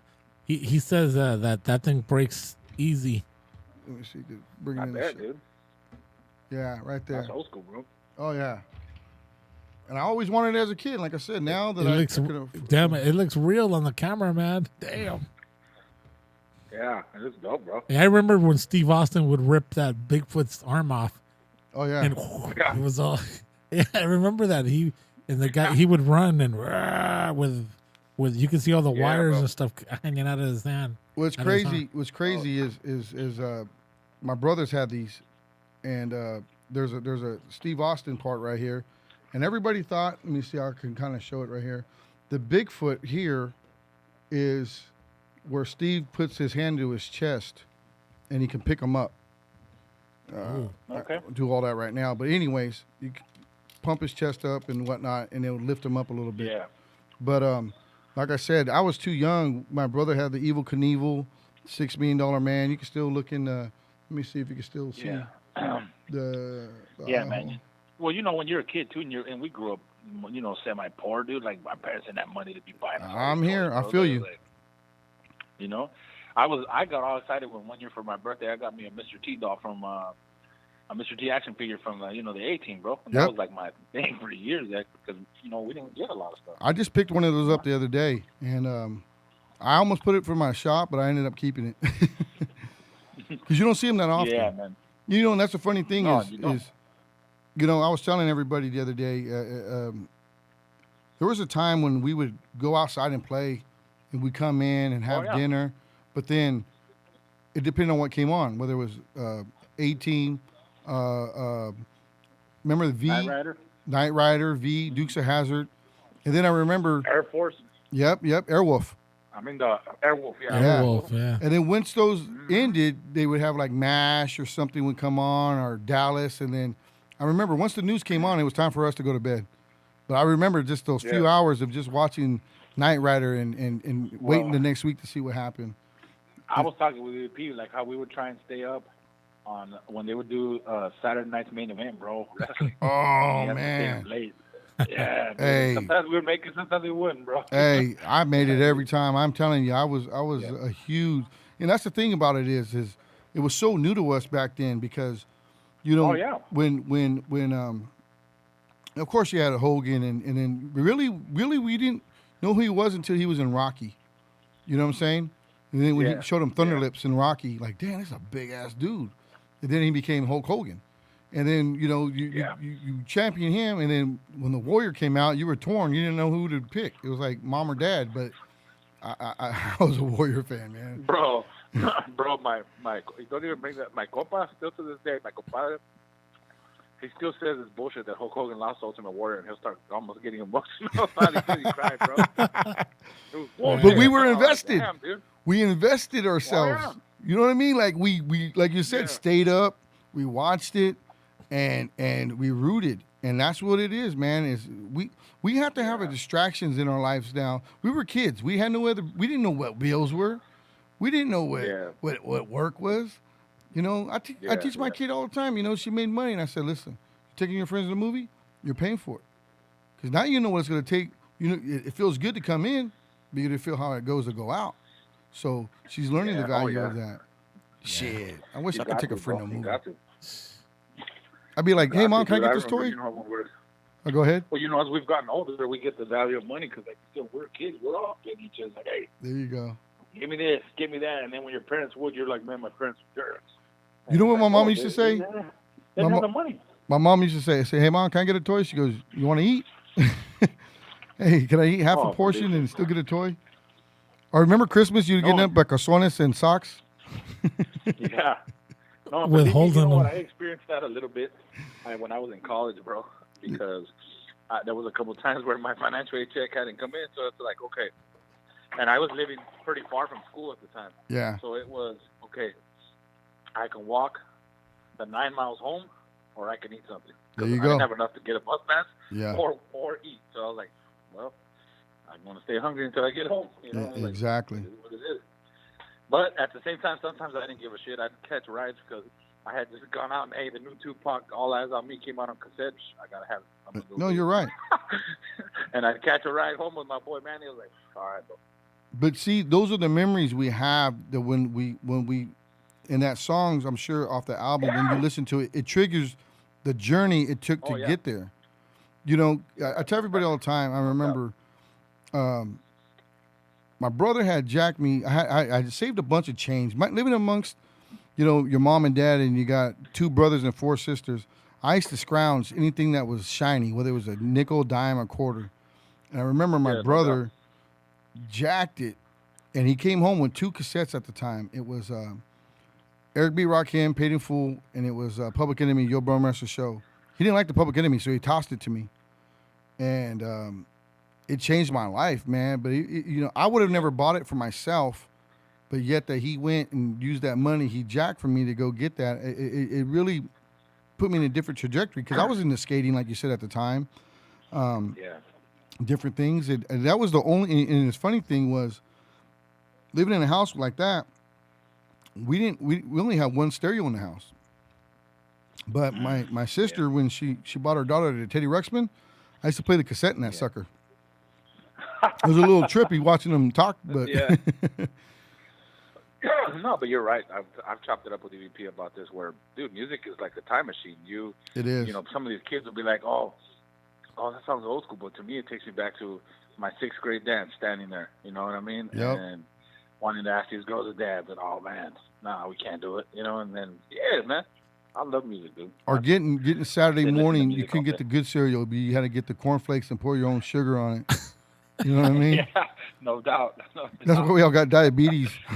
Hey, Moon Man, while what's up? we got you on the line, why don't you ask Chuck the question that you always like asking? Okay. I always ask people this. I say, so if you ended up somehow and you were going to get stranded on a deserted island, and you're only going to be able to take 1 album with you, and you're going to have to be listening to it for the rest of your life, what would it be? 1 album.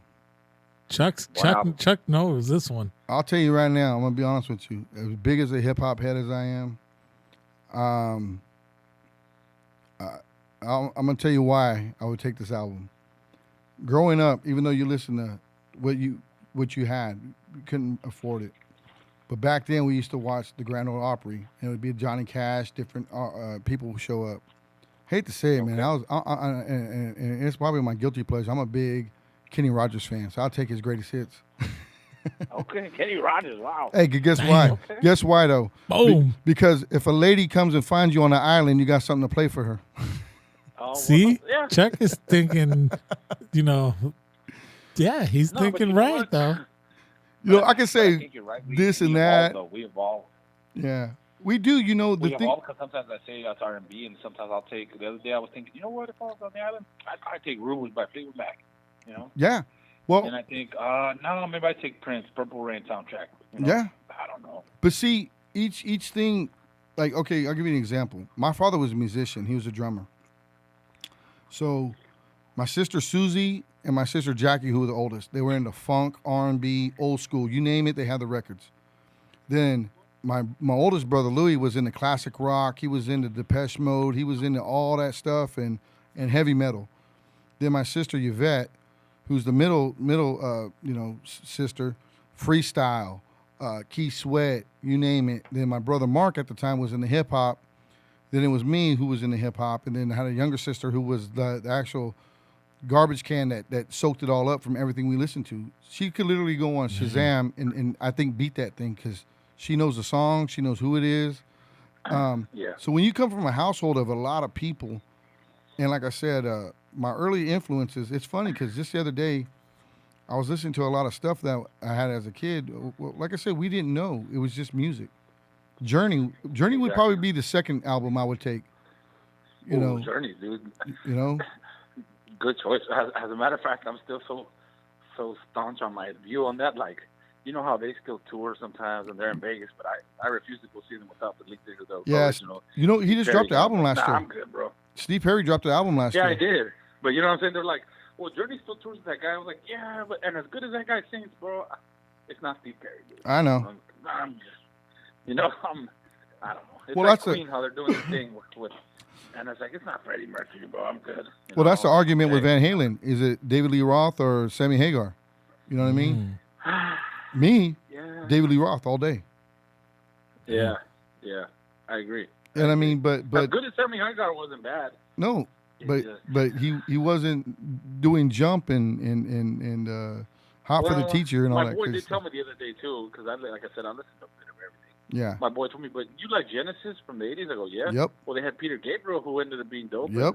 But they did more with Phil Collins. I was like, well, yeah, you make a valid point.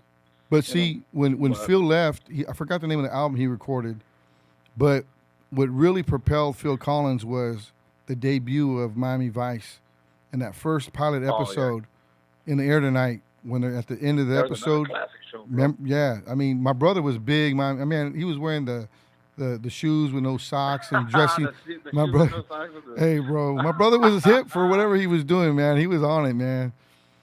First time I ever watched Scarface, I remember it was like the double VHS or a Betamax. We had Betamax at the time. Everybody was getting VHS. Wow. We still had a Betamax, and I remember watching certain stuff on that. But my brother always, my whole family, everybody brought something to the table, and oh yeah, man, it's different. and just you're living it. And the funny thing is when you talk to somebody, they have a either a similar or a different story to how they were introduced to these things. Yeah. You know, one of the first, I think I told EVP this last time, one of the first movies that got me into, like, you know, that kind of movies, my uncle puts on a VHS, and he's like, let's check it out. And it was a movie, Boulevard Nights. Oh, yeah. You seen that? Yeah, bro. Yep. And I was like, oh, okay. And then that's when I got more into, like, other stuff. And same thing with music. I was telling EVP, too, like, my cousins from Bakersfield, like, I grew up in McFarland, so we weren't exposed to a lot of this stuff. And so my cousins would go to their house. And my cousins were like, yo, close the door. They were like maybe 2 years older than me. I'm like, all right, close the door. And they put on a cassette. And I'm like, yo, what is this, dude? And it was NWA. And I was like, oh, man, bro, this stuff is incredible. And from then, became like a big old hip-hop head. You know, and my dad didn't like it, but I was like, wow. You that's were what I- listening too much to Ramon Ayala, dude. I already know you. Oh yeah, bro. I was into Ramon Ayala. But you get- Chente, Los Bookies. My dad. You know, Yep, throwbacks right there. Hey, he would play around the house. I Bro. remember my older sisters had Curtis Blow albums, Sugar Hill Gang, Fatback Gang, all that stuff. And what's crazy is when you first heard, now the original cassette to Two Live Crew is where they're outside standing by their Jeep Cherokee. And to listen to that for the first time, you know, we're all cochinos, whether we're looking at a magazine or not. But that record, woo, Yeah. that was a game changer. Oh yeah. Because NWA came out too, but Two Live Crew set it off. They said it straight out. I still bump that though. They still got some bangers on those. Oh, they do. Throw that D. I didn't know what throw that D, but I was going around saying it. Now I know what it means. Do that, D. Do that, You're D. just like, what did they just say? Yeah, Like, exactly. come on, man. And I mean, for God's sakes, they put the parental advisory sticker on stuff because of the Two Live Crew. Well, you know what I mean? yeah, it was Tipper Gore who was shooting for that. Yeah. And actually, you know what started it was her kid was listening to Prince's Purple Rain and Darlene, is it Nikki? Nikki. Yeah. Yeah. Nikki, yep. It was that song she heard that she started that whole campaigning of the parental advisory and stuff like that. So it was then, I don't know if you remember, but back then they were arresting record store owners for selling Two Live Crew. It was pornography. So that's when they had the whole lawsuit going on and everything. I remember all that stuff, banned in the USA. I remember certain things because being a hip hop head, there wasn't much hip hop other than when Run DMC came on American Bandstand. Now, my sisters and them used to clean house to that shit. American Bandstand come on, they're cleaning their house, blaring the TV. But I remember when Run DMC came on, that was when I was really paying attention. Or when Cool J came on, Beastie Boys, Solid Gold. Remember Solid Gold? Yeah. Oh, man. Yeah, with Marilyn McCool. Marilyn McCool, man, Wow. I'm telling you. Solid Gold dancers. Wow. And, you know, we live in an era where we can talk about that, but these kids these days have no clue what we had to go through and what we had to endure, because to get the right channel, sometimes you had to go and get that antenna to the right angle to get it clear. And Before you could afford these cassettes, you had to just record it from the radio as best as you could. oh man, Especially if you could get it leading into where you didn't get the DJ talking and it just boom got into the music and you're like, oh cool, but I messed up. You got to record it again and wait another 2 hours for them to put it back on.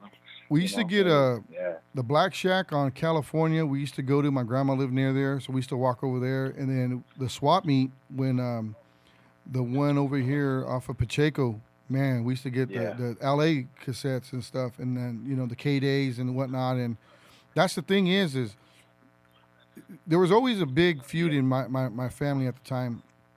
My brother was heavy into Beat Street, and I was heavy into breaking.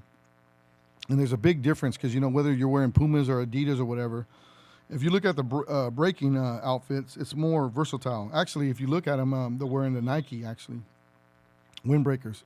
So even the dance styles, the music styles, because you got Ollie and Jerry, you had different things. Even the West Coast music at that time that was coming out, whether it was Ice-T and Arabian Prince and Egyptian Lover, it was a whole different sound to what West Coast had prior to the East Coast. Yep. So until you started really appreciating it all and blending it in and taking it in and just saying, you know what, it's music, it's our music. It really was for us. It wasn't for our parents. It wasn't for anybody else, but for us, and to feel, you know, relatable. That's how I see it. That's why I'm still to this day at 45 a hip hop head, and especially for the culture. That's why I big up all the DJs, all the MCs. Yeah, no doubt. And the breakers. Yeah, man. That's Graffiti. why, like I said, I always call in and chop it up with EVP. I appreciate it, man. Definitely. Yeah, for sure, bro. So anyway, guys. Yeah, well, I'm gonna definitely swing into the shop, man. And come by. Anybody come by. 1300 19th Street, downtown Toys and Comics. Come see Nick. Okay. Come see Jonathan. We got my man Junior. Check it out. They're always there. I'm there usually on Thursdays and Fridays. Okay. But man, I'm telling you, I love seeing all the customers come in, and like I said, we're just chopping it up like how we're talking now. Yeah, for sure, bro. For sure. All right, man. Well, All right, man. Good looking out. Get finish up. All right, man. All All right, right, well, Pete. man. Thanks, man. Saturday, Thanks. you're gonna be down there again? Saturday? Yeah. Yeah. Yeah, I'm All going right. down there I'll Saturday. see if You I already hit you know, up there. man. Saturdays is my. This last That's your Saturday, I spot down wasn't. there. I was on vacation, but Yeah, I know you were. I know you weren't available, but yeah, for sure, man. but All right, bro. All right, brother. All right, good All looking right, out. man. You guys have a good night. All right, You you too. too. All right, Thanks. All right, man. all right, bye. All right, bye.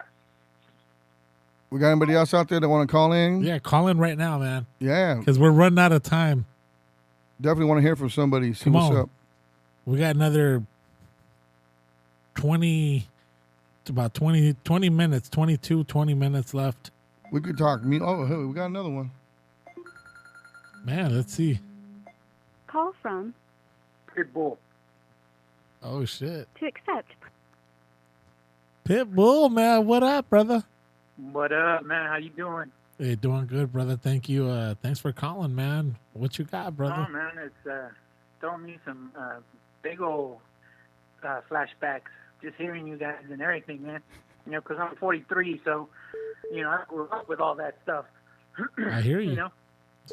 Well, thanks for the call, man. We boys. definitely appreciate it. Yeah, thank you, man. Yeah. I put down on the message that Robotech, man. I don't know Oh, if you guys Robotech was dope. Yeah. That was like the thing that I always wanted. And that was this.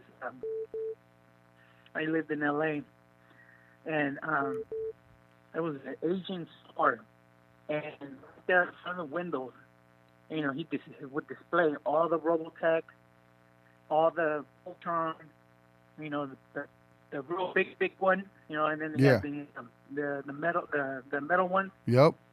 and like a bunch of collection, man. And I always just, you know, coming from school, I just stop there and just stare and just like, you know.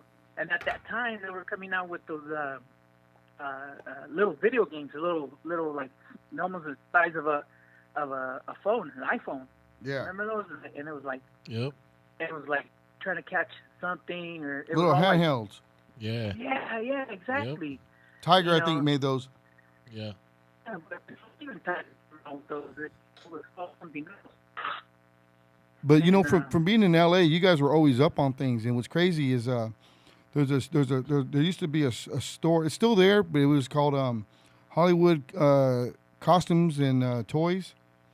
It's not. Oh, too- yeah. it's I not- know, yeah. So when I was a kid, we used to go through there, and back in the day, they used to have a lot of model kits that people like would paint up the Spider-Man. Yeah. And I mean, I used to just be in a daze, looking at the toys and looking at that stuff. And like I said, L.A., Golden Apple, Mega City, and different comic shops. Man, I mean, it just seems like, you know, being from Bakersfield, we only get what people would bring in. And I remember whether you had to go to LA because Tower Records was the only one that had like a lot of those imports. So when we used to go to Yeah. Tower, they used to have the toys, the books, you name it. But LA was always on it, man. I don't know what it was. Your cousins would come down, they had the freshest shit or whatever it may be. And you know, like you said, Robotech, I didn't see those until I was in LA. It's funny you say that because they were predecessors to all the Transformers and all that stuff. Matter of fact, Yeah. Jetfire, one of the Transformer action figure, is actually a Robotech figure that they developed, and that's the only one that they put out that was from a Robotech line was Jetfire. Wow. And I would walk there and just stare, and I'd like go home and I go, Mom, can I get a toy from this store? And you know, she was like, no, Yeah, you know, we were, I mean, broke. I mean, to this day, I thank the government for welfare and Oh, definitely. and food stamps and kept you afloat. without that, dude, we wouldn't survive. Yeah. But You know? but you know what's crazy now is, like I was telling everybody, how I got into collecting is I can afford it, and to me, it's a trophy to accumulate. I remember one of the biggest toys I wanted. I went to a cousin's house, and they had the G.I. Joe hovercraft, and it was up on a shelf. Oh. I'm like, oh man, bring that down so we could play with it. They're like, nah, man, Nah, you know how it is. You know they don't want you Yeah. breaking their toys and shit. So I'm like, Yeah, they'll hide them all. yeah, they'll hide that Cousins shit. will hide them. So you're like, no, fuck you then, and so Yeah. I got one a few years back, and that's what, like my special GI Joe is just to have all my figures on there, and it looks fresh. And I've came across I think about 6 of those within the last 3 years, but that was my holy grail for GI Joe was having that shit because Damn. we went to Vegas and they wanted like one for a G in the box, and I'm like, I'm cool. Even though I make money, I ain't paying no G. But now that I Yeah. have it, it's out of the box. I can look at it, look at the missiles, and put the cutter, the actual figure in there. And that's another thing. Like this fridge figure, I remember you had a mail away on this one. It was him and I think Sergeant Slaughter. That they were the certain yeah. mail aways. And this is the 4th or the 5th one I've had it in my hands actually. And this is in my personal collection, but like I said, I have a lot of guys that are big Chicago Bear fans that have been snatching them up off of me from work. So I usually get them in, and they're like, "Hey, I need a fridge," and I get probably some of the peachiest ones that you can find. Just like this Optimus Prime, it's pretty much the biggest one that they've made. Well, it's one of the biggest ones that they made, and I was in TJ, and like I said, like a kid, like you say, like, hey, how much for that? I said, 450. I said pesos. They're like, nah, 450 American dollars. I'm like, okay, cool, I'm good. Let me take a picture. I'll go find it in America. So yeah, the good thing is this. What I always tell collectors: just if Robotech was your childhood memory, pick up one and put it away, and there's nothing wrong with admiring it, man. It brings back a lot of memories of when you couldn't afford shit. You know what I mean? Like, man, like I said, I used to swim in the creeks and dig holes in the dirt for fun. I was a next door neighbor, and he was the one. He was he had parents and he was one child. Dude, this kid had the whole collection of He-Man. We're talking Castle Grayskull. We're talking freaking, excuse my language, Man at Arms. The guy that shakes his face. Yeah. Beastmaster. Yeah. He had like 2 Skeletors. Yep. And he would sit right there in front of his, open his door, and I'd be staring at him and like, hey, ¿puedo jugar contigo? No, mi mamá no me deja. I go, pero tu mamá no está ahí. He's like, no quiero que juegues con mis toys. And it's like, oh, man. And like you said, we for Christmas we got calzones and 2 socks, Yep. And I would see my other cousins, and they're like, I remember my one of my cousins, we were all sitting there, like all the tios and us, and and then he gets his present, midnight, on the 25th. Yeah. And he opens it, and it's a brand new Nintendo, straight out of the box, bro. Damn. Brand new. And we're all like, oh damn, and all my brothers and sisters are getting like 2 socks and underwear, and then he gets the GI Joes, and I was like, oh man. So now I'm grown, and I have a baby girl. Yeah. Dude, I take her. If she wants something, Yep. dude, I'll go get it for her. Yeah. I'm like, she's right now she's into that miraculous ladybug. Yeah. And I could not find those damn toys for the life of me because it's like they're hard to get. They're hard to get. It's old, but then I found them on Amazon. Yep. And I got them for like $8 straight out of the. It was still in the package. Oh, here, mija. And he's like, oh, Daddy, thank you.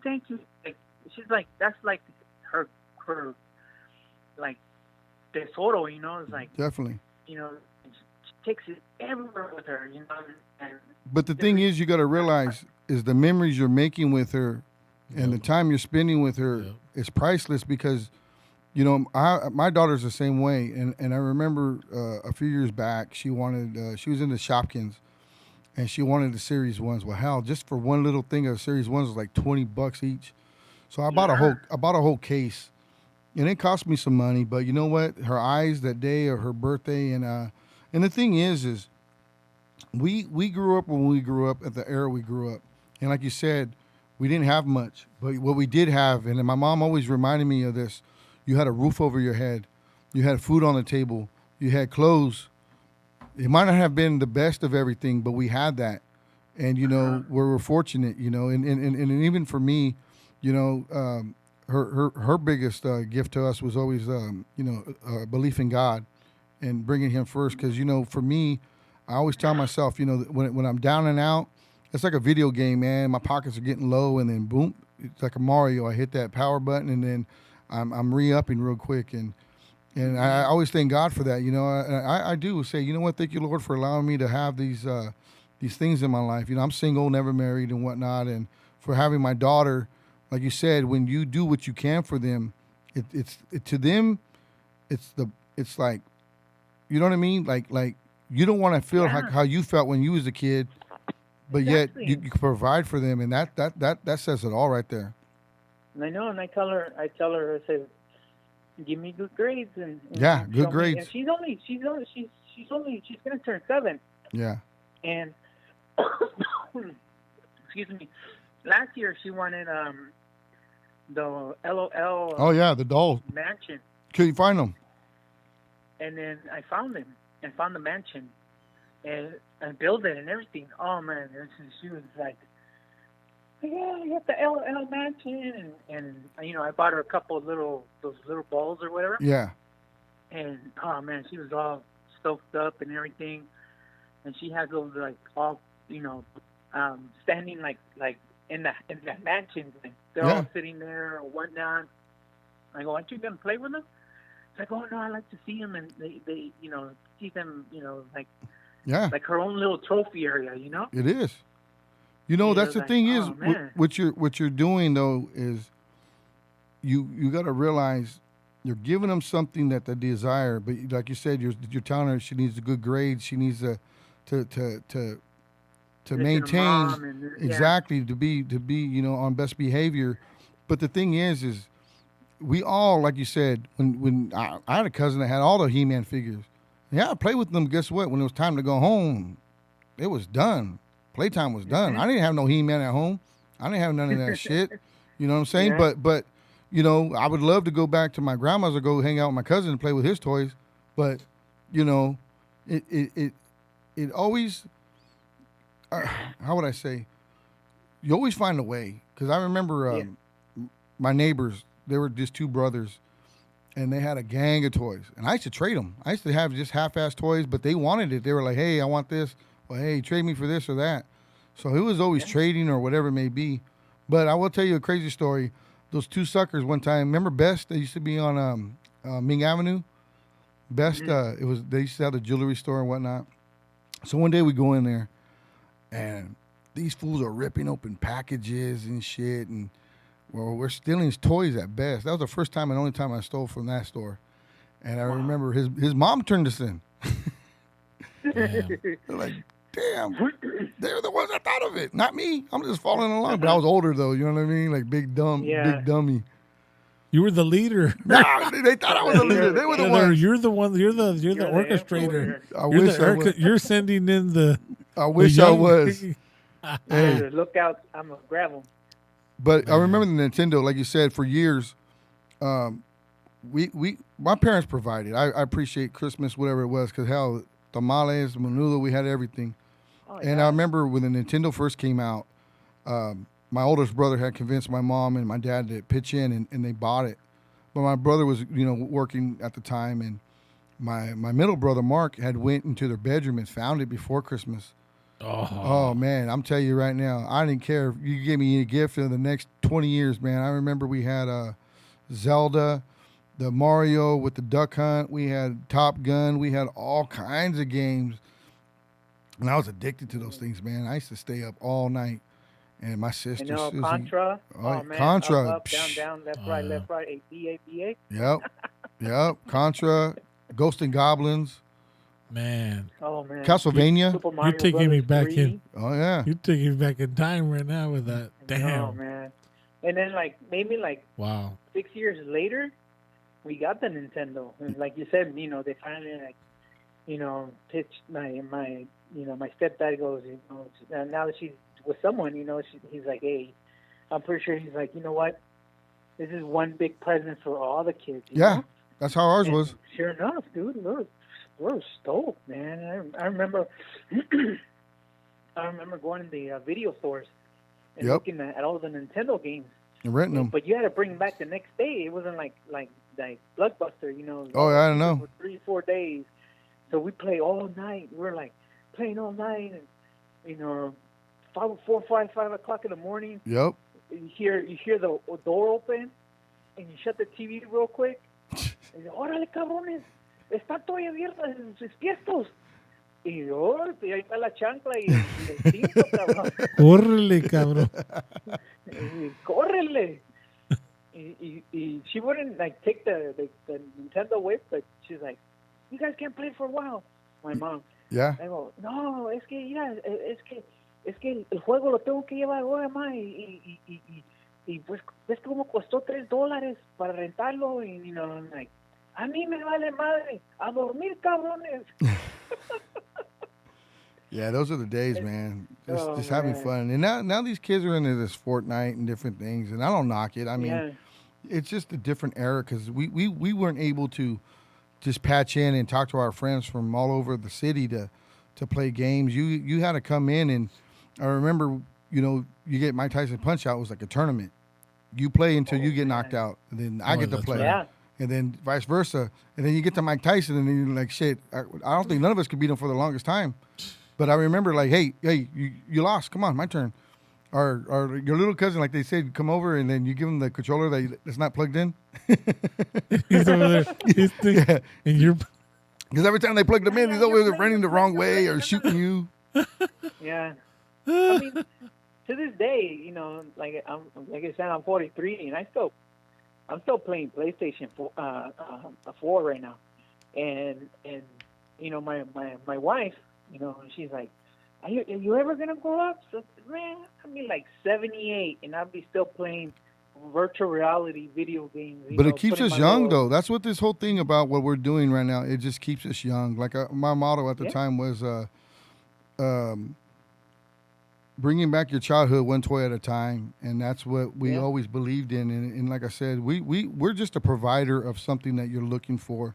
Because, I mean, there's a lot of avenues to take, but for me, I get a rush to go find things. I have a buddy named Cheech. He's at the shop. If you like video games, my man Cheech has classic games. He sells classic systems. He digs for those. And at the time, I stay in my lane, which is comics and vintage. But we have so many vendors that have video games, that have different toys and different products that they bring in. Even I buy from them. I bought this from a vendor today, but I knew what it was, and he didn't know what he had. So my win, his loss. So even with that, like I tell everybody, it's for me, it's just, like I said, I like talking to people when they come in and they see things and I wanted that, or I wish I had that. I always tell people, man, make yourself happy. There's not a whole lot that can make us happy these days, other than listening to music or certain things. But man, when you get something in your hand and you wanted that as a kid, or we always had the hand-me-downs. You know what I mean? Oh yeah. The shit that was either broke or missing something, or.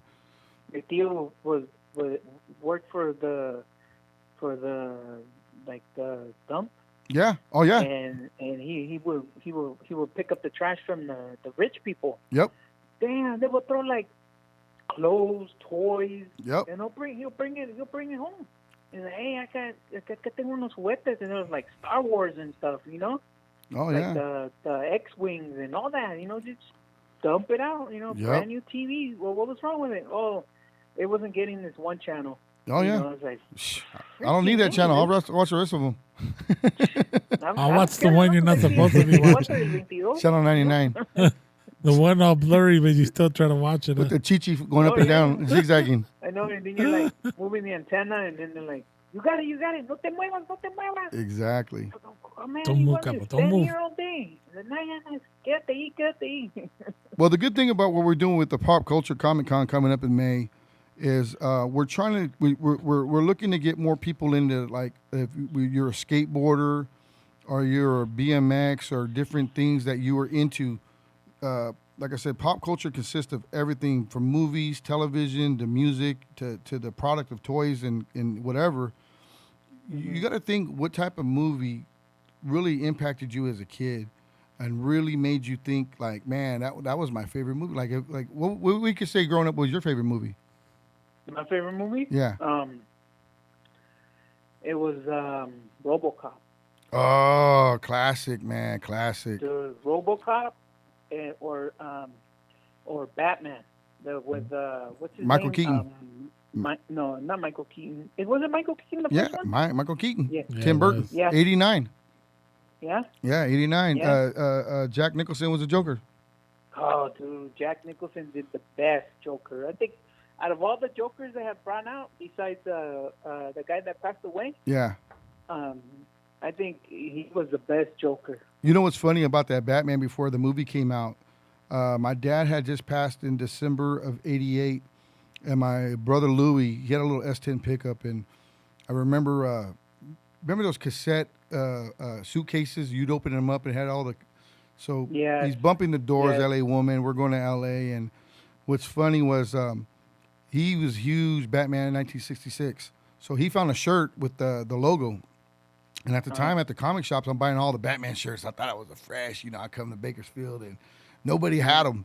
And the next thing you know, that Batman movie comes out, everything's Batman, cereal and everything. And I was just like, man, that was, because junior high, I was 8th grade that same year.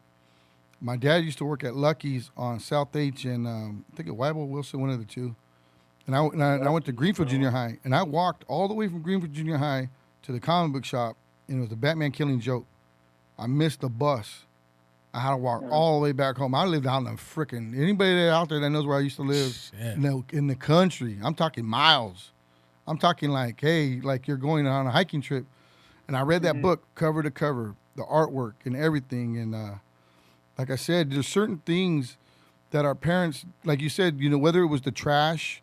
My dad used to work, like I said, was Mayfair Market or Lucky's. He used to bring in boxes of the old comic books. God, I wish I would have kept them and I knew how much they're worth now. But that's how I learned how to draw. I used to trace them and all that crazy shit. Yeah.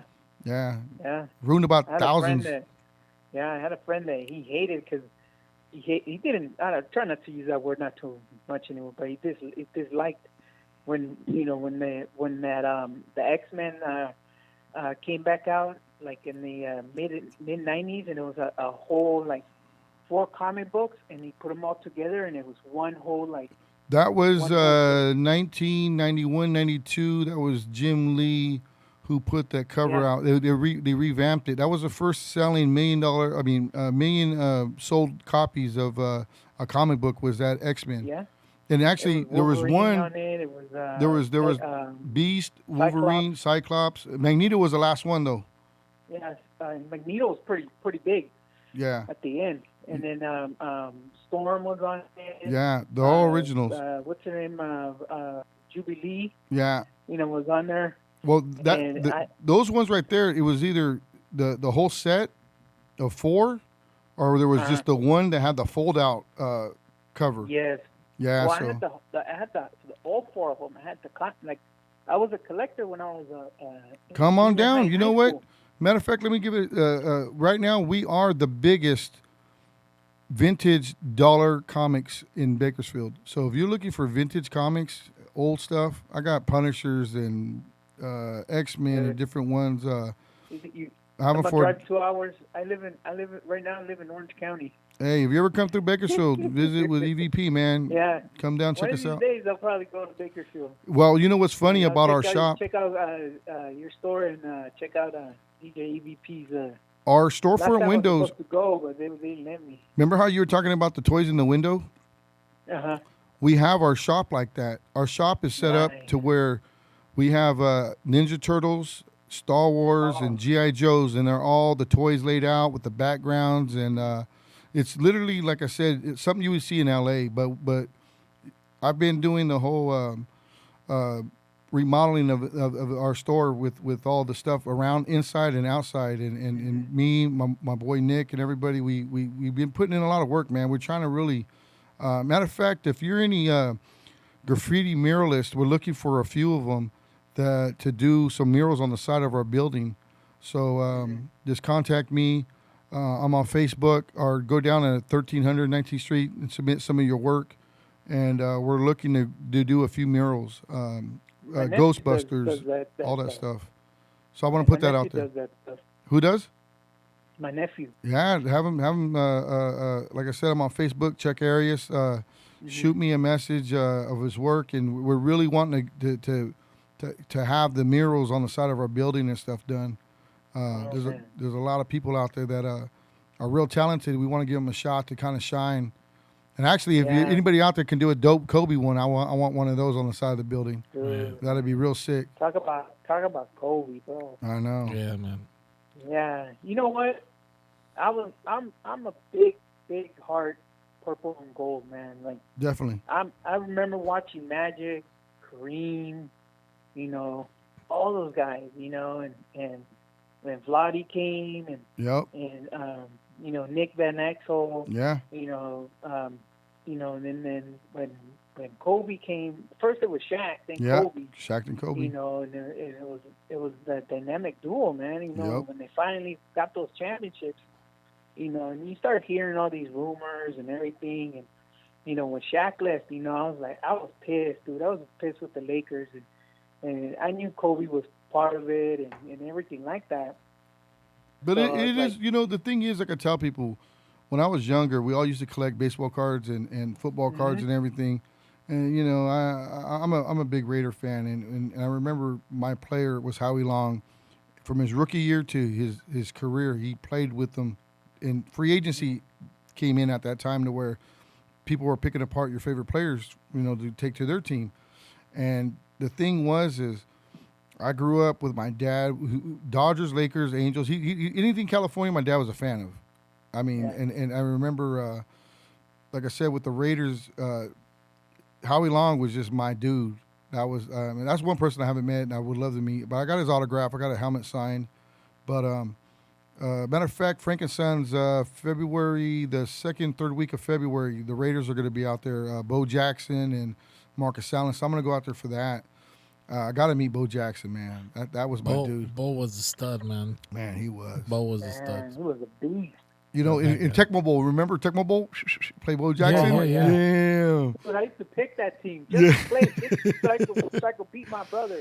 Yep. You know? And then if you played the 49ers, you had Joe Montana that would just shoot the freaking ball over everybody. Ugh. Joe, who else was it? Dan Marino was another one with the Dolphins. Yeah, they had arms on them. Yeah, but yeah, man, like I said, just stay forever young, keep playing video games, and then, like I said, if you're in the Robotech, man, you're in LA, man. Look on OfferUp, go on eBay, and just like I said, man, people that want to collect, it's a healthy hobby, man. For me, you know, I go to work, I come home, and I'm amongst my stuff, and I still prepare for what we're going to bring to the shop, and I want people to really come in and like you said, I'm not really worried about, you know, if you're going to buy, you're going to buy. But more so, just come in and check it out, man, and go down memory lane. Because a lot of the people, and we stopped becoming an antique mall because we sell more toys and stuff. But a lot of the older people, you got to realize, antiques are getting pushed out because our generation, this is our antiques. Man, 1981, this Voltron came out. 1970s, these toys are older than half of us. You know what I mean? Yeah. And so just like when people want to collect Kobe right now, that was me with like this Jam Master Jay. I mean, I had to have that because I remember watching Crush Groove for the first time, and when he's cutting it up, I mean, I had chills just being a big fan of Run DMC and seeing him for the first time in a movie or anything. And I was moved. And it's still to this day, I feel that way, you know. I always watch that scene, and it's so dope. Yeah. One more. I got one more, and then I'll let you guys go. What you got? And so you remember those vendors? Those vendors they used to sell those bootleg tapes.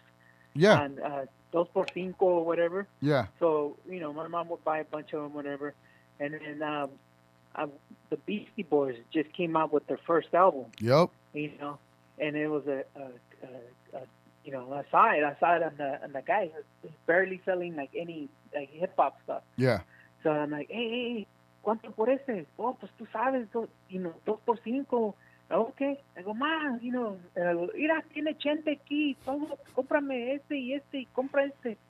So she bought for me, Yeah. like all stoked up and everything, and then we had a boombox in the living room at the time. Yeah. And then I'm like, oh, I'm gonna put this on, hear all their songs and stuff. Yeah. And first song that comes out, hey, we want them. Yep. I was like, what the hell is this? Y mamá dice, ¿qué chingaderas es eso?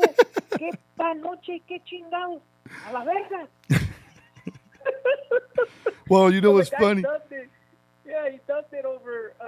It was labeled like the Beastie Boys, but he had the Two Live Crew. He even said them that. Yeah. That's what happens when you buy the bootlegs. Boys on the thing. Yeah, Wait. there was a bootleg. What was funny, I got a crazy Beastie Boy story. My cousin Anthony and my brother Mark, we used to go down to Sunset Video off of South H, and Beastie Boys at the time had their own VHS concert backstage, whatever. And we had rented it, and we're at home watching it. And there was a scene where the girls are dancing in the cage, they're throwing beer on them. My dad walks in, and oh man, you would have thought we was watching a porno, man. He made us shut that shit off and take it back and all that. But, it was, like I said, it was our music. It was our generation. I mean, Yeah. when Beastie Boys came out, I mean, I still remember when Tone Loc came out with Wild Thing and stuff like that, man. It was cracking on the radio. I mean, like you said, you got to record it from the radio or whatever it was. Exactly. Yep. I used to get fun of it, dude, and when I first go to junior high, Yeah. because I'll be playing this on my Walkman. I had a Sony. My tío got me. He said he found it on the when he was working. Yeah. On the dumpster. He found it, but it was brand new, and the people just threw it away. Yeah. It's like so it was a Sony Walkman. But it was waterproof ones. Oh yeah. Was it yellow? Ones. Yeah, the yellow ones. With the The Sport. with It was a headset Sony with- Sport. Yeah, with the headset, it wasn't like spongy. It was kind of like it stick in your ear. Yeah. And I used to, walk around with it and just listen music on that thing every day.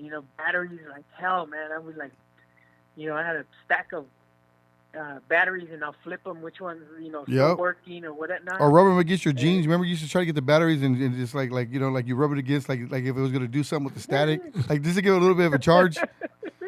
It's funny that you say that because Walkmans. That was our personal. And it's funny because sometimes we would try to find somebody that had a different tape and borrow it or dub it. Yeah. That's how I first learned how to produce was tape pause tapes. I used to get the thing and then boom, pause, wait, listen to the that's how I got my timing and everything down when I was first learning how to produce was pause tapes. And man, I tell you, my mom, she knew she would have killed me, but she used to go to church and get these like 6-packs. It was like a sermon or something. I don't know. It was like all I knew there were white cassettes in there. Yeah. White cassettes to me were something to record over. So you could tape over remember where it was? Yeah, you would cover the little little notch in the little hole. Or put toilet paper in them. I used to use before they stamped it. You know how they used to have like a sticker around it. Yeah. I used to use that nail polish remover thing. What's it called? Acetone. Something like Or that. whatever they use to take off the nail polish Yeah. for the girls and stuff. I used to grab my mom's and I used to take off the tape and everything and clean it out so it looked professional. Yeah, exactly. It wasn't all dubbed over. You look like you had a fresh, clean tape. Yeah, exactly. The shit we did. It was a Pitbull production. Pitbull production. And then when K-Day, man, K-Day was my thing, bro. I used to just record because it was all like different DJs all night. Ralph M, Tony, from G, 10 to Julio like G. 5 o'clock in the morning. Oh yeah. Yep. We used to get it very, very like I remember. We would get it in. We lived so far out in the country, but I remember my sister Yvette. I remember she used to go to Vidal's, and then when the Baker Boys were really, really making it happen, and She's 13K, I believe, was what they were on, and we used to record just the mixes on there, and that was the first time you really heard like freestyle mixed in with because it blended well with, like I said, Egyptian Lover and different things, and it was really popping. And then, that's why I would say your family would always be the one to introduce you to new music, because when you're a kid, you really don't have money, you don't have nothing, but all you have is the hand-me-downs, or you're influenced by something that's around you. Yeah. Today, all you gotta do is just type it in. Yeah. So we had one uncle that when we used to do the fights, when the Julio Cesar Chavez fight come out on pay-per-view, he's like, hey, pon el cassette ahí, mira, record so I can have it. And then he'll dub it. Yep. He'll sell it to his buddies or whatever. Oh yeah. And like, okay, tío, we're paying for papá, para la pelea, y tú estás vendiendo las $5 o $10 allá, And they were expensive still. Remember back then, WrestleManias, they were still like $60. They were still always high money. It's like the inflation. What was that? Because even now, it's like you still got to pay that same amount of money. Remember WrestleMania when it was on Channel 4? Oh, man. Back at the beginning? Yep. Oh, man. I'm telling you. All Before that stuff. They started pay-per-view. We used to have a thing. It was called On TV. It was a little brown box with a switch. And I remember, like my family would sit there and watch movies. And, I used to lay on the floor with my arms like this, where I'm pretending I'm asleep, and, Porky's or something would come on. And, I learned how to be Animal House. Animal House. I learned how to be was she in the shopping cart? When you change it to those channels where it was all blurry, but you hear the... Oh, yeah. Exactly. You had to turn it real low. Yeah, you had to turn the volume real low when you got to that channel. What's going on? Wow. Yeah, crazy stuff growing up. All right, man. Have a good one. Have a good night. Hey, you too, Pitbull. Thanks for calling in, man. No problem. All right, brother. Take care, man. We'll talk to you soon. Take care, bro. All right. Bye. Bye. You know what? I want to call back that person that was trying to call. Let's see who Let's call him real quick, and let's see who it is, and finish it up. Yeah, man. So we could end the show, go home. But we're gonna call it up.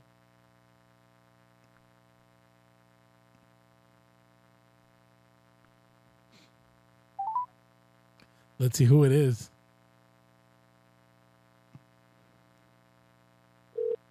They're going to be tripping. They're going to be, who's this? Well, they knew who called. They called us.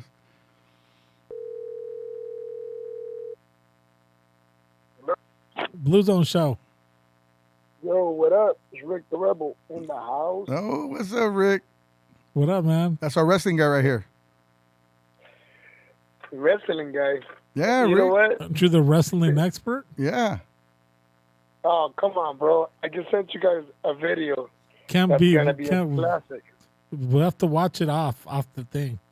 Yeah, but it's something that happened in Spain. It's Tito Santana versus The Undertaker. The aftermath, you guys are gonna fucking literally jump off your seats. Hey, Tito was the man, though, man. I remember he was the only Chicano at the time wrestling, and you really, before Rey Mysterio or anybody else, the only people you can identify with, Rick, you probably remember all this. It was Tito, Jimmy Snuka. I mean, there was different guys, but he was the only Chicano wrestler. I mean, there was wrestling around different, I'm sure different circuits, but with the WWF, he was the man. I remember he had a little sombrero on the back of his chonies. Yeah, he was the it factor, yeah. I used to draw that sombrero on the back of my chonies and shit, but, it wasn't the same. So, I sent you a message, and I'm still waiting for my Crimson Twins.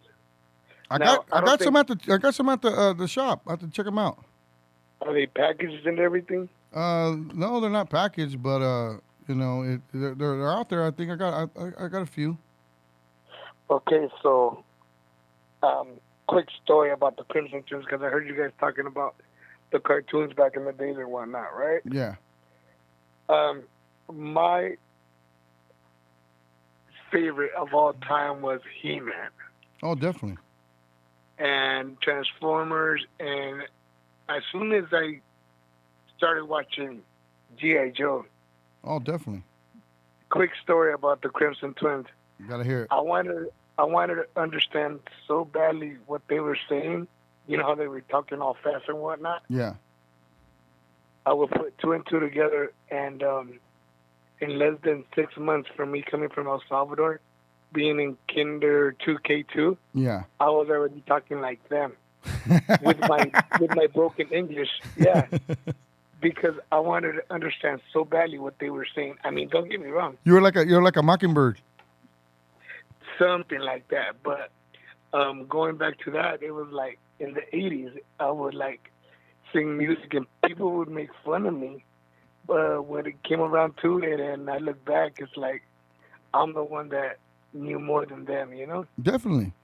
But see, the thing is, you got to realize, Rick, when stuff like that came out, it doesn't matter what language barrier you're in; it's universal. I mean, you really liked it, you were influenced by it, and so I mean that's what this whole world's about. Sometimes, man, there's a lot of stuff I don't understand, but I enjoy watching it. And look at all the Japanese stuff that they have out there. I don't have a clue what they're saying, but I can sit there and watch that shit because it's got the best animation to it. But I mean, And if I could learn how to talk like them, believe me, they were talking faster. It'd be crazy. trip out on this. Growing up like in the LA district, in the Hollywood district, right? I mean, the Hollywood district to me was Vermont, Melrose. I was a Hollywood kid, you know? Yeah. What opened my eyes was when I moved to South Central. Yeah. A whole different environment, a whole different aspect of life. Definitely.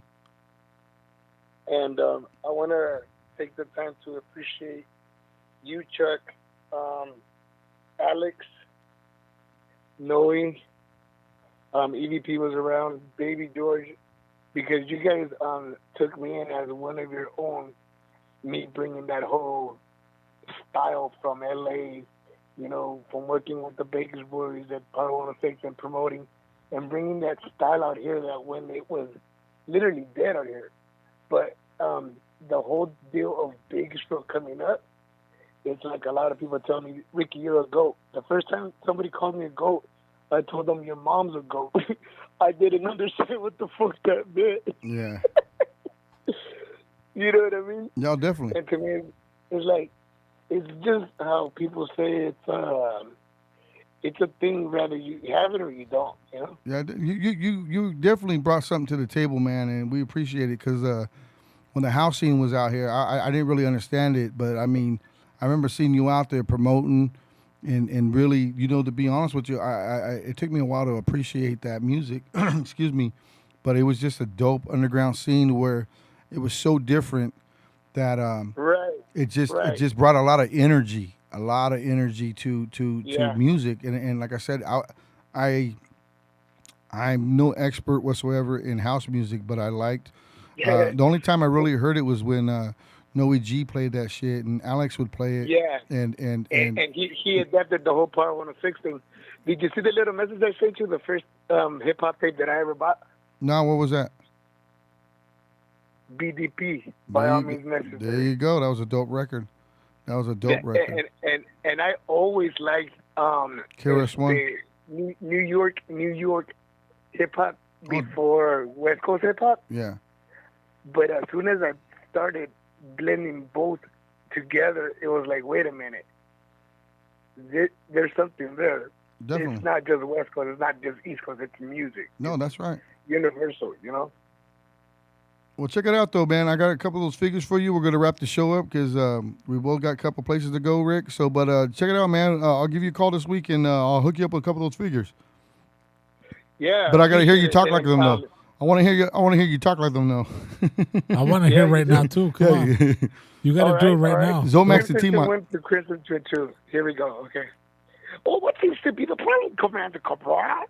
Cobra Commander does not have any problems with us. He only has a problem with himself. Oh, I can imagine you walking around talking like that. That's crazy. Oh, but shit. the only time was that, you know, that the Crimson Twins were never part of Cobra. Yeah. They just used Cobra and they did their own little. They had their own business. Yada, yada. Yeah, they had their own business. No, that's what's up, though. But yeah, come by the shop, and I'll set some aside for you tomorrow. I'm gonna be at the shop for a bit, and then we'll see what's up. But yeah, we're getting ready to jump out and close this up. But good looking out, Rick. Thanks for the call. Let me a quick shout out real quick to Manu G. Hopefully we'll see everybody on Saturday at the Cumbia Kings festival, the Cumbia festival we got going on. Yeah. I'll be in the VIP and meet and greet. There you Show go. up early, and I'll see you guys there. There you go. All right, brother. Aha! Cumbia Kings. That was the Rebel, man. So, man, it's been a good show. I appreciate it. I gotta admit, man, it was a lot of fun, a lot of reminiscing right now. You know, thinking back of the childhood, man. I appreciate it. Completely No, I appreciate you having me on, man. And like I said, you know, this town, when you moved in, I've been watching the show, and the thing is we're in a community that we still need to build. Absolutely. Whether it's this having fun, talking, you know, that's why when I go to visit different DJs at venues, I always give them love. They give love back. And for me, I always think they're all great. I don't think one's better than the other. Some are more skilled than the other. But for me, I think everybody that if you're on those turntables and you're doing it, you're doing it, because there's people that don't or that want to. Yep. You know what I mean? So anytime that you go to, like I said, it's just I get love and I give it back, and that's what like when I brought you gifts is because I appreciate this, man, and it's something dope to have in here. And like I said, anybody out there want to know, it's 1300 19th Street, Downtown Toys and Comics. You got my man Nick, Junior, Jonathan. Come see all the vendors, man. Like I said, you ain't really got to buy anything, but just come check out the window displays and just come take a trip down memory lane and see what's up. Because everything here, not for sale. This is all my personal stuff, but we can get what you want. Man, you heard him. Dope show, man. This episode 103, season 3, man. We're headed for the, for that 3 year this year, man. So that's what's up. So we heading strong, starting the January off, ending it actually, ending January. Yeah. With the bang with you in here talking toys, comics.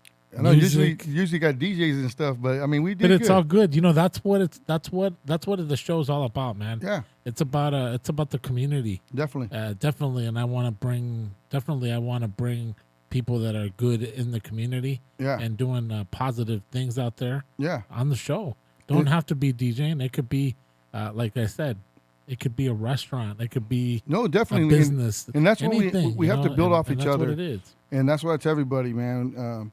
You want delicious food, and we're telling you where to go eat. Believe me, it's good. Like I said, for ourselves, whether it's CollectorCon or Pop Culture Comic Con, we're doing stuff for the community to really just bring awareness and family. And matter of fact, I'm getting a custom Mandalorian helmet, Laker colors. We're going to do a raffle. So once tickets go on sale and the helmet's done, everybody that purchases the ticket will actually have opportunity to win the raffle. And believe me, it's sick. I'm making sure that this helmet comes out like dope. So we're getting the right colors, the right candy purple, the candy yellow, and it's gonna have the instead of the numbers, we're gonna have like a war thing where it's gonna have 24 scratches on one side and it's gonna have 8 scratches on the other side. Like if you've been in war, so it's gonna be something dope and something different. Dope, man. Yeah, I can't wait to show it. And then when it's done, maybe we'll come back and we can show it on the show. Heck yeah. G Boogie. Boogie, what it do? He just jumped on. You late, Boogie, but you know what? But maybe you were watching. You never know, man. Maybe you were one of them quiet ones. Shout out to G Boogie. That's my boy right there. Yeah, big shout out to G Boogie. Tim the bartender always tuned Definitely in. Tim, my dude right there. Drask up in there. Man, who else did I see? Forgot who, but anyways, I want to thank everybody, even all the people that I'm not even seeing. You know what I'm saying? Like everybody that's on Facebook. I know you're on multiple of my Facebook pages there running. I think it's the Blue Zone. One of them's a Blue Zone show, and then the other one's DJ EVP, I believe. There's like 3 of them on there, and of course, you guys already know, man, that Facebook keeps you on there for a certain amount of time, and they're gonna boot me off. Today, this was a straight show with no music that they can cut me off. So you guys caught the full thing. But when there's DJs in here, you guys should definitely try to make a move over to my my YouTube channel. Look it up, DJ EVP,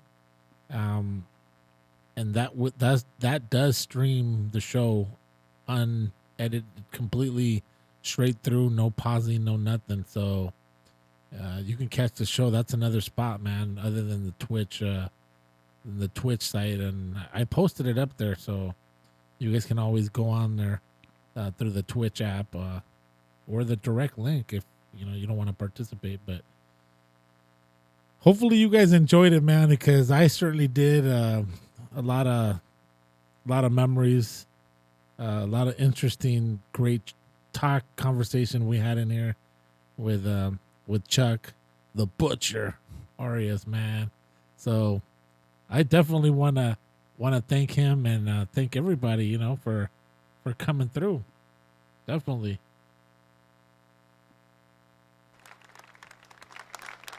So Chuck, thank you. No, thank you. Thank you for coming in and bringing some of your personal items here, man. And you guys need to go visit him. Remember, you guys can make a little road trip out of it. You go check the store, and then head on to Primetime, because you guys already know Primetime, man. They bring it also. 1927 20th Street. The best deep hit sandwiches. Do you hear that? You guys are hearing it from somebody else. I'm telling you, I eat there almost every other day. And straight up fire, guys. So stop by. You know what? I'm not gonna give nothing away today on the show. It's already too late. But one thing that I do want to say again is we'll do this. The first person that goes to Primetime and says that they saw him on the show, I'll take them a DJ figure that we have, one of the tech heads. You guys hear that?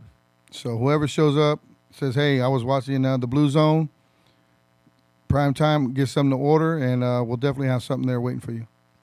You guys hear that? You guys heard that right there, right? Chuck is the man right there. Boom. Let's go, guys. Have a good night. Have a good night. And we'll see you guys next week with another show of the Blue Zone Show, man. So have a good night, and we'll see you guys next week. Hasta la vista, man. Just like you guys already know that movie, man.